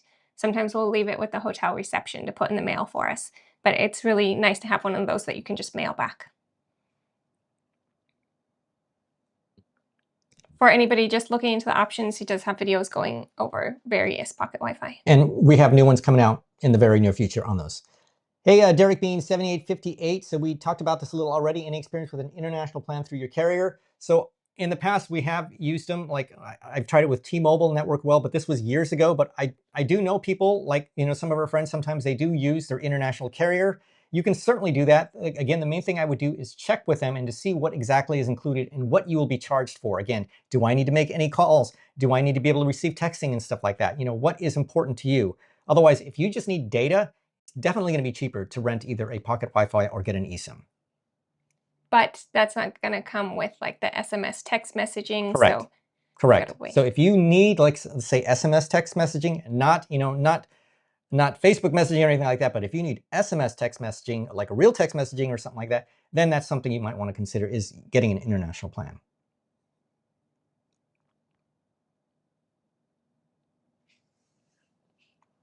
All right.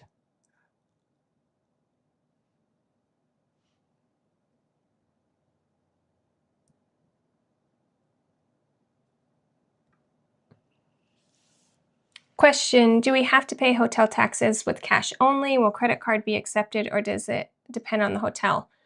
I've normally paid it by cash because the hotels I stayed at, it was really low. Like for a single person, it was around 200 yen or 500 yen. And just since it was such a small amount, I paid it in cash. But do you know for sure? No, you can certainly pay with credit card. Okay. Yeah, you certainly can. Yeah. It's just like what Heidi was saying earlier. You usually have to pay that separately when you get there.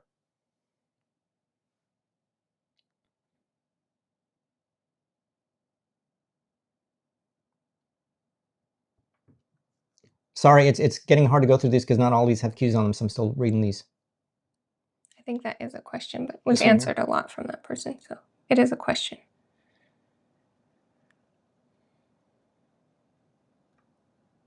Let's look at this one. Hi, Alexander Wider. Sorry to bring up the hotel topic again. I arrive at Haneda at 5:15 p.m. The hotel only accepts check-ins until 9 p.m. Is it too risky? Would it be better to search for another hotel? 5:15 p.m. at Haneda.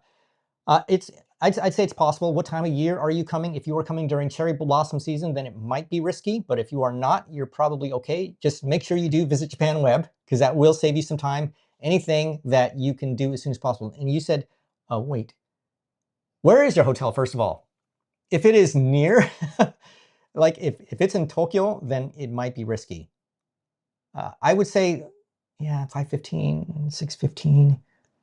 Lately, we've been getting through the airport really fast. Like we've been less getting than through an hour. But then during cherry blossom season, some people it was taking 2 hours to get through immigration. And then just look at your transportation time. Are you flying into Narita and it's going to be like a whole hour? Yeah, this is Haneda here. So Haneda. Yeah, okay. Yeah. I would just check the transportation time to your hotel, and if it's within an hour, you're probably fine. Just do visit Japan Web, anything you can to make sure your entry is as smooth and as fast as possible, so you can get out as quick as possible.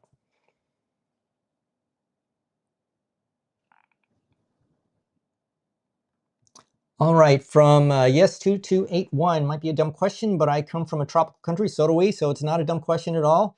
And do not use machine dryers. Do coin laundry machines really dry the clothes, or are they damp?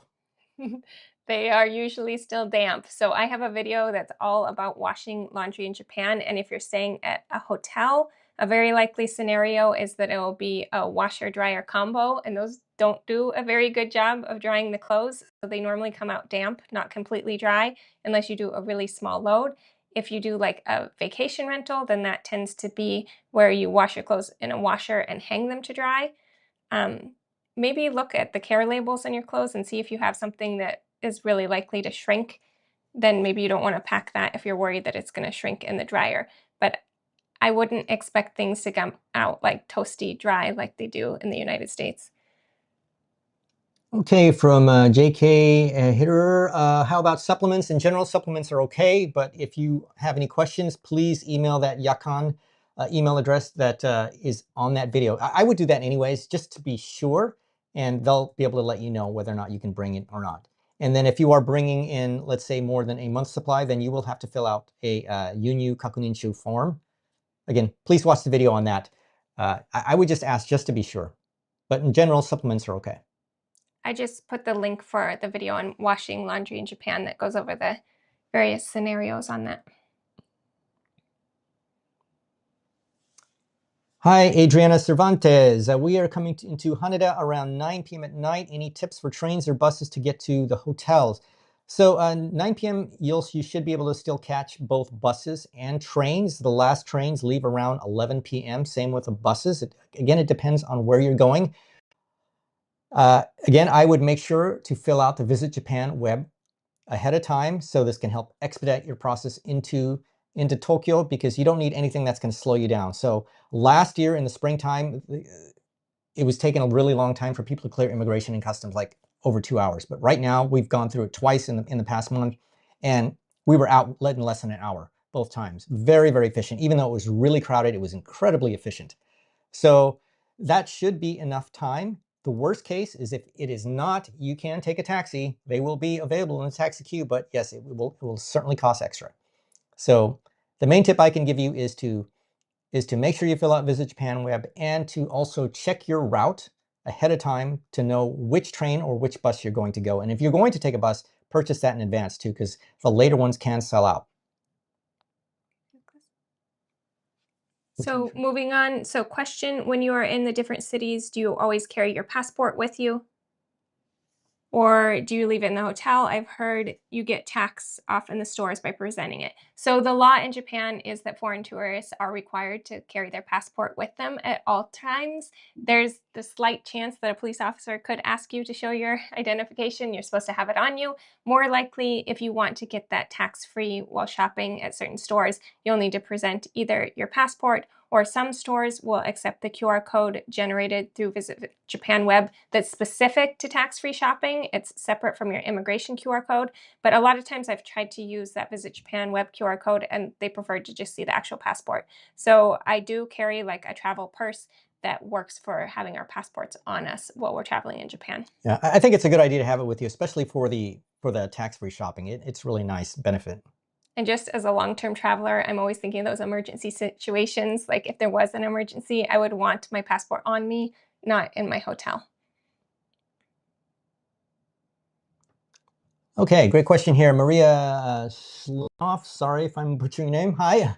I will be visiting Japan in November. We were there last November and we loved it. What route would you recommend for the second time visitors besides the Golden Route? Ooh, good question. Well, if you haven't done the Hokuriku Arch yet, that's a nice way to kind of get out there a bit, towards Kanazawa. Yeah, my head. So let's start with the Hokuriku Arch. So you would start, let's say, in Tokyo, or you can either start in Osaka as well. It goes in an arch shaped, hence the Hokuriku Arch. It will stop in Nagano, places like Kanazawa, and then from these places you can like if you're going in November, I don't know, there's probably not going to be snow yet, but you could still do hikes there. You could go see the snow monkeys without snow. There's a hike out there from Nagano called the Togakushi Shrine, which is amazing, absolutely amazing, out in nature with these gigantic 400-year-old cedar trees lining the way. So it's an absolutely beautiful place to be with hardly any tourists. And in Kanazawa, the city of Kanazawa, they're saying is the next Kyoto because it is very historic, a drop of tourists compared to Kyoto. So there's a lot to do there. They have beautiful gardens, beautiful small castle, but the gardens there are just like, one of the best. And you can get to places like Shirakawa-go as well, which is an absolutely stunning place, but maybe too touristed now. But also from Nagano, I completely forgot, is you can go to Matsumoto. Matsumoto is one of our favorite places. The castle there is certainly one of our favorites as well. Again, only a drop of tourists compared to places like, Kyoto or Osaka, and probably more beautiful just because there's less tourists and stuff. We have videos on that go into detail on the Hokuriku Arch, as well as visiting Matsumoto and places like that. But it's just a beautiful arch. And then as you continue down, you can even stop in either Toyama, Takayama, which has some old ancient villages, and on down to Fukui, which has the Fukui Dinosaur Museum, as well as Eiheiji Buddhist Temple, which is an amazing temple. Again, hardly any tourists, beautiful, stunning, like 1,500-year-old temple, just stunning, just stunning. And another option would be head north from Tokyo and explore the Tohoku region. You can be among the 2% of foreign tourists who explore Tohoku, but in the fall, for the fall leaves, that could be really pretty, and head up to Aomori for apples. So if you want to go really off the beaten path, you might want to get a pass where you could explore Tohoku, which runs basically north of Tokyo up towards Hokkaido. My sister just visited Aizu Wakamatsu on the Tohoku Pass, so that's one place you might want to consider going up that way as well. But yeah, the Tohoku region it's just so beautiful, and like Heidi said, there's no tourists there. It's it's a beautiful place. Anyways, we can just ramble on that for days, so let's move on. Moving on to the next question.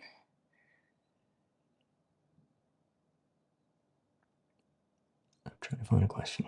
Sorry, the questions are kind of mixed in with people's replies. So. Hi, Major Britt Madsen, 1185. I'm going to Osaka in May. Will you make itinerary videos like you have for Tokyo? We should certainly do that. Yeah, we're actually have an idea on one soon, but let us know the places that you are interested in the Osaka, Kyoto area as well. Since what we've noticed is that people are either into temples or they're into like more modern things. So. Yeah, we would like to fill in that gap at some point and make more Osaka, Kyoto content. It's been years since we made videos on that area, other than when we were covering the Osaka Expo. Hi, infamously good. What is an appropriate time to complete the luggage transfer forwarding process with your hotel? For example, would 7 a.m. be okay? 9 a.m. be okay? Just ask with your reception. So I would say when you check into the hotel, ask them when you should drop off your luggage, what time and what day, because you might want to say like drop it off the day before you're actually checking out. So your luggage can already be on its way and be waiting for you when you get to your next hotel. So just when you check in with your hotel, ask them and they can know the specific day and time that it would be best. Yeah, that's so true, because you don't know what time the carrier, let's say Yamato or Sagawa, are going to stop by the hotel, right? So the sooner you can do it, the better, and the chances are they'll fill out all the forms for you. If you're staying in a really big hotel, sometimes they already have a daily pickup of Yamato coming to get suitcases at that hotel. If you're in a smaller place, then they may coordinate the pickup specifically for you. Hi, Liz Fan 16. Should I bring rain jackets for end of March trip? Last year it snowed in March. That's right. It certainly did snow here. Even here in Tokyo it snowed and it was cold. I would bring either a rain jacket or an umbrella or both for March. From now on, every trip, no matter what season, bring an umbrella. Yes. Previously, I would say fall is pretty dry and you don't need an umbrella. I stand corrected. It's no fun getting rained on. So either plan to buy one right away when you get to Japan, or bring an umbrella, or bring a light rain jacket. It rains tons in Japan. Can you recommend destinations for one-day trips from Osaka? Well, certainly you can go to Kyoto, which is only 20-30 minutes away, depending on the train you take. Nara is also an excellent choice. In fact, because Kyoto is so crowded, I would choose Nara over Kyoto. Also, you can go to you can go to Uji, which is on the way to Osaka. I mean, to Kyoto. You can go to Kobe. Kobe's another great place for Kobe beef, obviously. You can go farther west towards Himeji. Himeji Castle is fantastic, absolutely must visit castle. And you can continue farther. Like if you want to take the Shinkansen, a lot of people will take a day trip to Hiroshima, which is kind of far, but some people will do that. Like go visit the Hiroshima Castle, the Peace Memorial Park, and even Miyajima Island. So if you get it early enough, start in the day, you can actually do all that and come back in one day. It's possible. Oh, Okayama is another great place. Okayama and where's that place right next to there? I can't think. For the jeans? Yeah, that jeans place. I can't think of the name There's of a place where they make denim. Yeah, and there's a Kurashiki. It's called Kurashiki. That is right next to Okayama. They make jeans there, but they also have a historical Bizen quarter, which is really nice and quaint and not too many tourists. There's like little museums and shops you can stop into. It's called, again, that's called Kurashiki. And if you're into denim, you can actually watch them like dyeing the denim, making the jeans, get some custom made jeans. Not cheap, but cool. Yeah. Quality.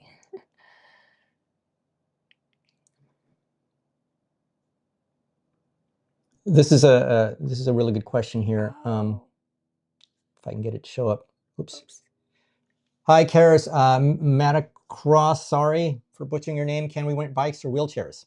Yes. So a lot of tourist places, like if it's a little quaint town where people like to ride bicycles around, they'll often be by the train station, like a tourist information bicycle rental place. You can check for the specific place that you're planning to visit, and then also wheelchairs. We did have to do that. Yeah, for my one mom, time. actually, one time. And they were able to, my brother was able to get one at Tokyo Station. So these are going to be harder to find, but some stations will also rent wheelchairs too. So I would do the research ahead of time. Sorry, I can't I'd tell you check with any the offhand. airport, first of all. Even with the airport, yeah. So the good thing is that the trains are very wheelchair accessible. So if you have someone on a wheelchair or anybody needs handicap help, what you do is you approach the window. When you get to the ticket gate, there will always be a window. Approach that, and they will call for help to make sure the person that has a wheelchair can get on easily and off. And you'll tell that attendant what station you're getting off at, and so they'll call ahead to the arrival station and have somebody also waiting with one of the ramps to help the wheelchair right at the door. the so train. Right when they get off. Yeah, it's fantastic. And then there are specific train cars. It'll be marked on the platform on the ground of which ones have like the wheelchair area within the train car. So you'll want to board at that part of the train.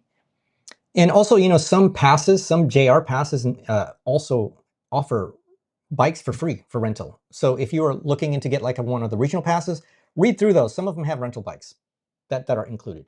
And I've definitely seen them at a lot of like parks and quaint little towns. Some people bring their own bicycles. That is something that you're allowed as like an oversized item. It has to be either in a bicycle bag or like disassembled and folded up to take on the train, but it is possible to take a train. Definitely yes. A bicycle on a train. Hey, David B 7394. I will be in Sapporo for 4 nights and wondering if you think it's easy to train it to Otaru. I'm assuming Otaru, or a day tour instead, looking to do a few things during the tour. I definitely recommend Otaru as a day trip from Sapporo. It's a really nice town. One day is probably enough to walk through the town. We made a video that's a Hokkaido winter itinerary. In that one, we included Sapporo, Otaru, and also Asahikawa. So you might want to watch that video for some ideas. But we always like to go to Otaru, even just to eat seafood and ice cream. Yes, a wonderful little quaint little town. Definitely start early so you can get a full day in there. And then just to warn you, the last couple of trains are going to be jam-packed with people because everybody's trying to get back to Sapporo. So take that into consideration, as you might have to, if you take either the second or last train back, you might have to stand.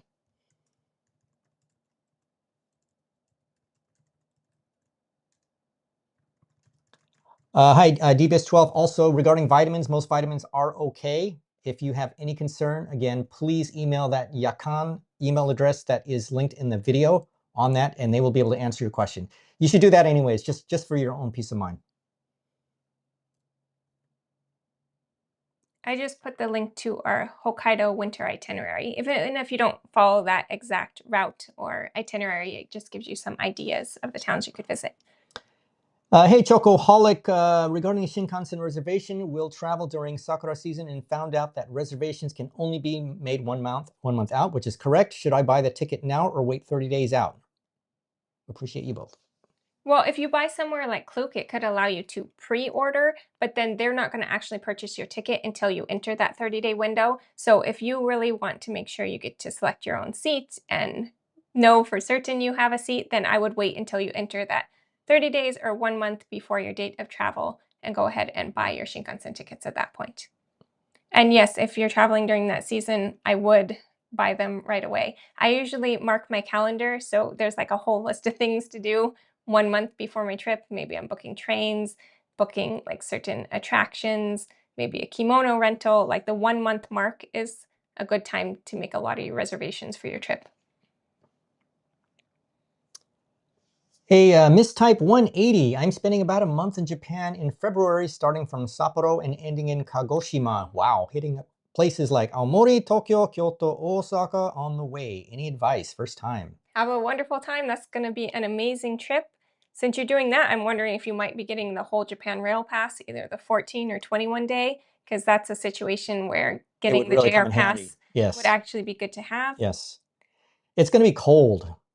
February, first of all, starting. So if you are there for the Sapporo Snow Festival, please attend. It's amazing. If you have time to even go up to Asahikawa to go to the Asahikawa Ice Festival up there, that's really good too. And then working your way down, we're assuming you're going to take the train. So if you take the train, you can stop in Hakodate. They have I can't think of the name, but there's this star-shaped fort. Oh, okay, that one. Yeah, that's really good. And then in Aomori, they have like the best, freshest seafood. Like, just excellent, really good. And apples. And apples, and they will have it because apples are maybe not in season, but they will definitely have apples. I would definitely try the apples in Aomori, and then if you can, go see the snow monsters in Aomori. It's about an hour away. You can take a train directly from Aomori Station or something like that. And then working your way down, you can stop in places along the Tohoku region, like Morioka, which was ranked as one of the top places to visit by New York Times in 2024. They're known for their noodles there. We haven't spent a lot of time there, unfortunately, not yet. And then in Tokyo, I think there's plenty that you can figure out on your own. I just put a link to our Tohoku itinerary, so that'll give you some ideas of places you can stop at between Sapporo and down to Tokyo. Yeah, and if you have enough time, I would go through the Hokuriku region as well, as we were talking about before. Over to Kanazawa. Yeah, and you might want to stop in Nagano to see the snow monkeys, since that is the only place in the world where you will see, monkeys bathing in the onsen. It's and then you can work your way. Yeah, I recommend doing the arch if you have time. And then on your way down, after you're going all the way to Kagoshima from Osaka, definitely stop in Himeji and Hiroshima and Fukuoka for sure. You're going all the way to Kagoshima. Wow, yeah. There's just, and in Kagoshima, stop in Kumamoto and make sure you see the castle. Yes, it's under reconstruction from the earthquake from a few years back, but it is still an amazing castle to see in Kumamoto on the way down. That's a lot. That's a lot to see and do. Hopefully you have a month or to do that all. Hopefully that's a long trip to fit it all in. Oh yeah, you are spending a month. But if you can utilize the JR Pass within that time to try to make the whole, or at least a portion of it. Yeah, like either the 14 or 21 days, that would be the best use of where the JR Pass still really shines and is worth its value.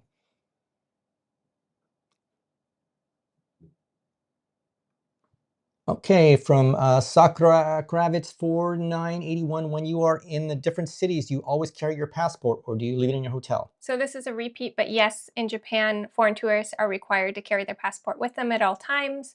Most likely, you're not going to be stopped by a police officer and asked to show it, but if you want to buy something tax-free or duty-free in a shop, then that's the time when you will need to show your passport. Also, checking into the hotels, they'll ask for it and photocopy it.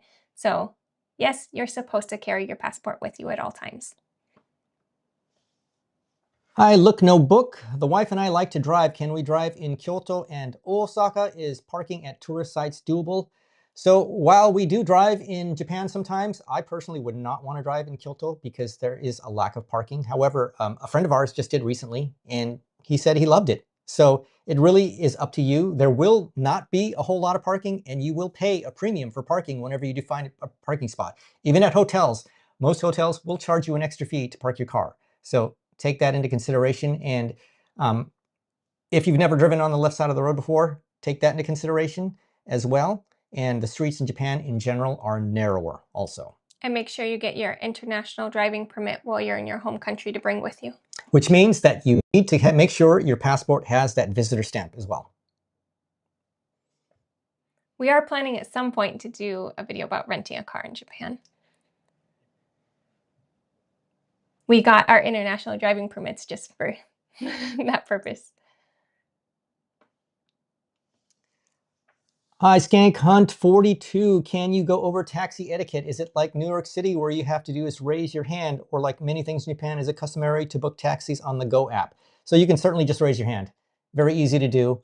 So there's a light on the front of the taxi, and red means available and green means occupied. Well, you know what? They're starting to change it. Like backwards to me from what I would expect. It's backwards. So Thailand's the same, but it's like it's been confusing foreigners that sometimes now the green one is available. So just ignore that and just raise your hand. If they don't stop, then they're busy, right? So just go ahead and raise your hand. It means the same thing. When the taxi stops you, you can approach the window or never open the door. It's going to open by itself. Okay, the door will open by itself unless you're going to sit in the front seat. If you're somewhere like a shopping mall or a tourist site, there's often a taxi queue right out front. So you're done at the zoo or you're done at the museum, you'll often find a taxi waiting there. And then if you're somewhere where there aren't so frequently taxis, that's when we use the Go app. And we really like the Go app because you can hail the taxi and you can enter your destination. So that way you don't have to communicate your destination to the driver because you've already typed it into the app. Right. Yeah. So definitely have the Go app.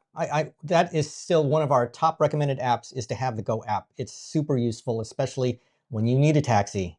it's like, yeah, it can save your day. You may not be able to finish the whole setup for Go until you're in Japan, and you will need to receive one SMS text message to fully set up the app. So that's something to keep in mind. All right, from Supike Energy, is it getting hot towards the end of May? Yes, it can be sweltering hot summer weather by the end of May. Some of my summer footage I've used for certain videos was actually from May. It can be really hot. All right. From Dak 839, have a trip planned for March 5th going to hit the big three. Will it be cold? Probably. Well, will it be too cold? It'll be cold. I wouldn't say too cold. I mean, I'd be cold. We normally live in the tropics and we survive in Japan with very minimalist travel wardrobes. Maybe you can watch some of those packing tip videos, but you know, we survive.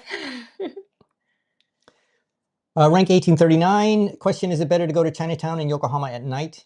It sure is nice. It's lit up. It'd be more atmospheric, yeah. Like during the daytime, it might not seem as special. And then if you're in Yokohama, are the lights still going on? The lights are still going on. There's a whole light display along the waterfront, but now I'm forgetting the dates. Yeah, it might have ended already. It might have ended. We don't know for sure. Yeah. But there's so much going on in that area. So when you're done with Chinatown, walk out to Yamashita Park, which is towards the waterway, and you can just spend your entire day in that whole area. Like if you want to come early and then go to Chinatown at night, yeah, it's a great place to visit. We like going to the red brick warehouses for like eating or just shopping. There's the air cabin to have a short little gondola ride with a nice view.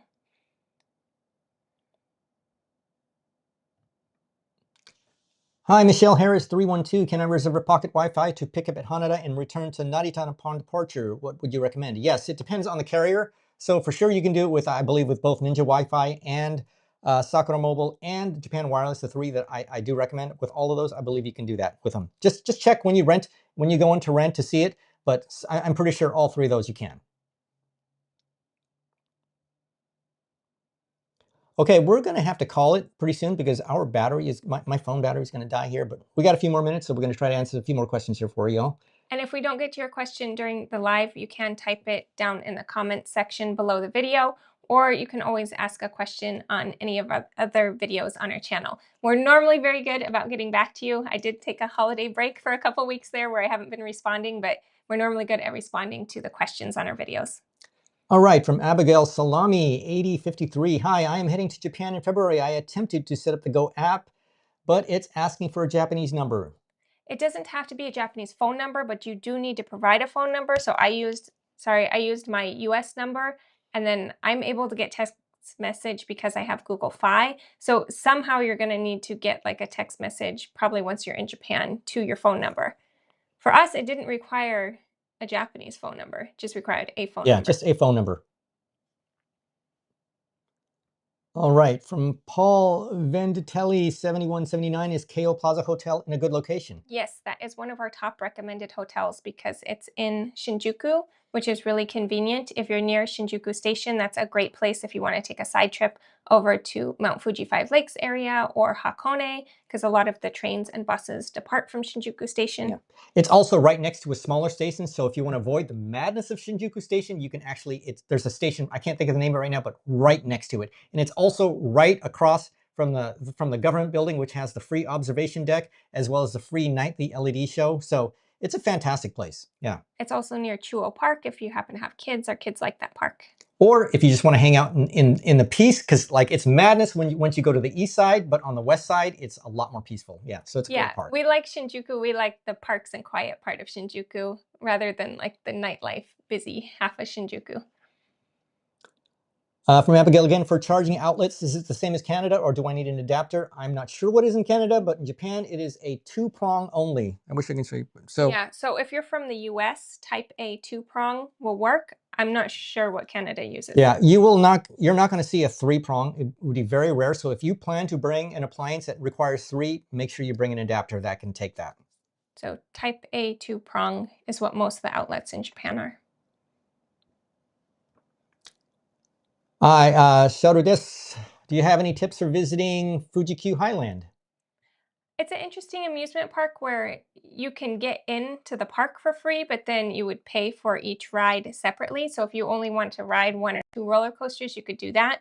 Or they have like all the rides day pass kind of option as well if you plan to ride a lot of the rides. I guess my main thing is just allow time for it. Because if you're going to Fuji 5 Lakes and you're just going for, say, a day and you're wanting to see like the panoramic ropeway and you're wanting to go see the pagoda, there might not even be time for going to Fuji-Q Highland. But if you're going to maybe spend the night, there is a hotel, a My Stays, located right near the amusement park, and then maybe you're dedicating like a whole day to it, then you could ride multiple rides at the park.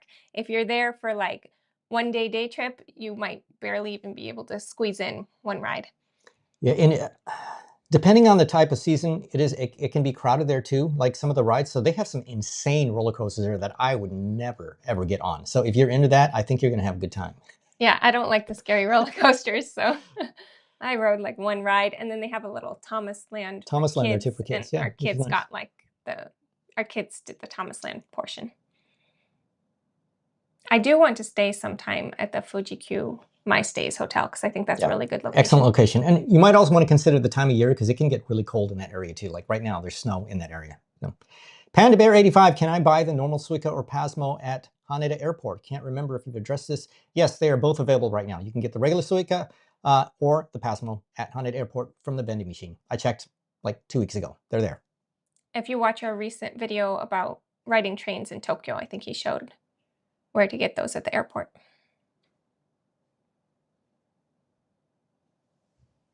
I think we're cycling through now where we've hit most of the questions. Yes. What area would you recommend for a hotel as an area that should be avoided? Well, what city are you talking about? First of all, in the Tokyo area, the 23 wards, any of the 23 wards I would recommend are fine. The most important thing to do is to be near a station. Be within 5 minutes walking distance of a station. Otherwise, you're going to waste a lot of your day just walking around. And if you're going to the typical tourist sites, you might want to stay somewhere on the Yamanote line. So that's going to be places like Shinjuku or Shibuya so that you can easily get to the other tourist attractions. And you can watch our video about where to stay in Tokyo for more on that. And then I also did a video recently staying at like 4 of the best located hotels in Tokyo to give you guys some ideas. That's a great video. So if you are looking for specific types of hotels, that's fantastic. And they all have great views too. And just one thing too is if this is your first time in Tokyo, I highly recommend you watch our video that we just released on riding the trains in Tokyo. It would be very, very beneficial for you, especially, getting around to places from your hotel. All right, Miss Type 1080. Oh, I think you're addressing a question here from Abigail Salami. I think you could use an eSIM card that gives you a temporary phone number. Yes, so if you need to get a temporary phone number in Japan, there is one service. It is called Mobile. It is spelled MOBAL.com. And from that, you can actually get a Japanese phone number while you were in Japan. If you watch one of our videos on eSIMs, it goes into detail about that and you can get more information on that. But they are the only service that I know of for years now, the only one that makes it easy for a foreigner to get a temporary Japanese number while you're in Japan. Yeah, I always do that, partly because we stay long-term and we accept like packages. And so if you're accepting luggage at an Airbnb or a package at an Airbnb, they'll want to call you. And so I like to have a phone number for that. And I did link to Mobile in the description box below the video. Okay, we're just going to take a couple more questions here. From Xavier's W7678, is there any website that indicate the airport bus stop locations in Sapporo area to and from Chitose? I am not aware of any.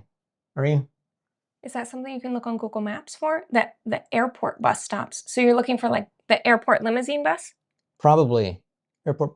I would just search like airport limousine bus, So Sapporo. Yeah, but for sure, the bus goes directly to Sapporo Station. That is the main stop that all forms of transportation from New Chitose will go directly to Sapporo Station. And the reason why Sapporo Station is the main hub once you get into Sapporo, and from there are a lot of different types of transits that you can get everywhere. So that's where we always go directly into, is to Sapporo Station.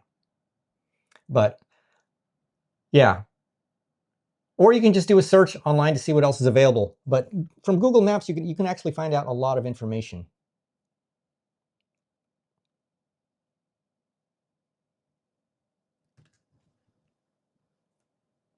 I'm going to put a link for Sapporo buses. This might include the airport bus. Hi, Jaizame 7494. Sorry for butchering your name. Hi, do you know if Yamato Transport and Narita Airport will keep my luggage for 7 days before delivering to my hotel in Tokyo?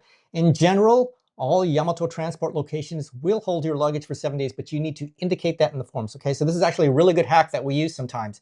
Is when you got your form, there is a part that says, when do you want it delivered? And you can put in the exact date, but it cannot be more than 7 days. If it's more than 7 days, they're going to question you on it. They might make you do it more, but 7 is usually the maximum that they will hold it before they deliver it. So you would write the delivery date to your hotel. I think it's supposed to be within 7 days, but you know, you'd write which day you want it delivered to your hotel. There are some exceptions with things like skis. I think you can't put the specific delivery date, but a suitcase you should be able to.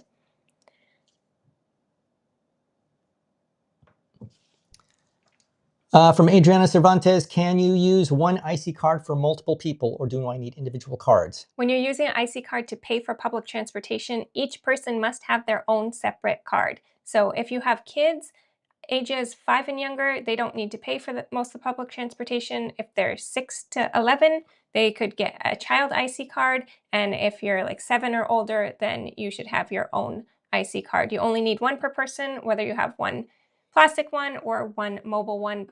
Each person needs their own to pay for transportation. You just want to buy something at a convenience store or vending machine, then it doesn't matter if you're sharing it for things like that. Right. Okay, XPRH3. Do you have any tips for exchanging USD to yen? We don't typically do that. If you need to visit an exchange, there are currency exchanges at the airport, and there's often also currency exchange machines at major train stations. However, we do not bring US cash other than like an emergency cash. What we do is we just bring a debit card that's linked to our checking account. We arrive at the airport, I go straight to the ATM and I withdraw money from the ATM at the airport. It can either be the JP Bank one or the 7 Bank ATM, and then whenever we need more cash, we just visit an ATM again in Japan. And you might want to watch our video specifically about using the ATM in Japan. Yeah. But if you want to exchange USD, you can even do this in your home country. Just to make sure you do it a couple of weeks in advance so that your bank will have yen available. Yeah, you can order yen from your bank. It might take a few days to get. From Richard Shack, 8246, I have a friend that is going to Japan after me. Can I buy her an IC card to bring home to her? Yeah, if you don't get like the registered one with your name on it, if you get the one with your name printed on it, then really you're supposed to use it. But if you get like the non-registered, doesn't have a name on it, you can definitely pass that off to another friend or family member to use on their Japan trip. The regular IC cards are good for 10 years after their last use. And a big thank you to Databetic. Thank you so Great much. to see you. Happy New Year. And yeah, you're coming in the summertime. Yeah, let us know.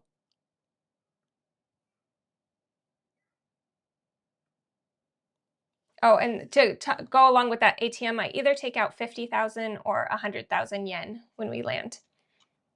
Can I use the Suica on JR lines, specifically the special rapid line JR Kyoto, Osaka to Kyoto?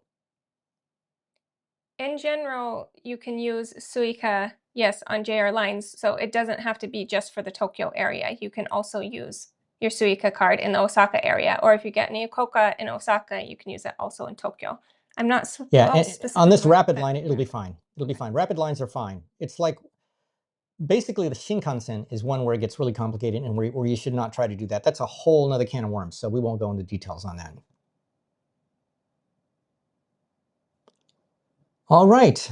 Well, we might be done here for today. Let me just look real quick and see if there's anything else. Yeah. If we didn't get to answer your question, please take a look at the videos on our channel because we have videos running the gamut from weather, packing, trains, Shinkansens, limited express trains, local trains, pretty much all the various topics. You can find a video somewhere on our channel, and also go ahead and leave questions on any of our videos. Okay, I'm going to answer this question here from Zaba9765. Would you prefer the Skyliner or Narita Express to get to Shinjuku Station from Narita? So in this case, you would want to take the Narita Express. And the reason why is the Skyliner only goes as far as Ueno Station, Keisei Ueno, whereas the Narita Express will take you directly to Shinjuku Station. So definitely take the Narita Express and it'll take you all the way. Okay, one last question. Last question of the day from DJ Webster 95. Hello, how feasible would it be to visit Enoshima and Kamakura together in one day as a side trip between Hakone and Tokyo? Thank you all for your advice. You can do an Enoshima Kamakura day trip. You might want to look at the passes offered by Odaku Railway, because they do have a pass that's like both Enoshima and Kamakura. We personally make a full day out of Kamakura, and when we go to Enoshima, we'll probably do a full day as that as well, just because we like to not be as rushed. Yeah, it's, it really depends on what you want to see and do, but there is so much to see in Kamakura alone.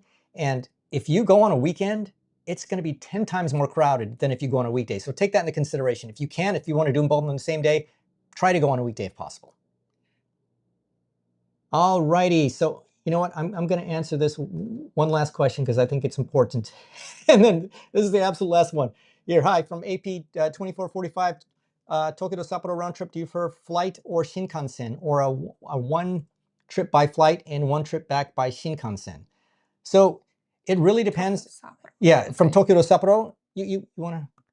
So Tokyo to Sapporo is a really long distance, and it's going to take you a really long time if you go by train. That's because you can take the Shinkansen part of the way, but then you have to switch to a limited express train, and that part like takes forever compared to the distance that you're covering. So I believe, is it like 8 hours? 8 hours. 8 hours if you're taking a combination of trains, whereas it's like 2-hour flight.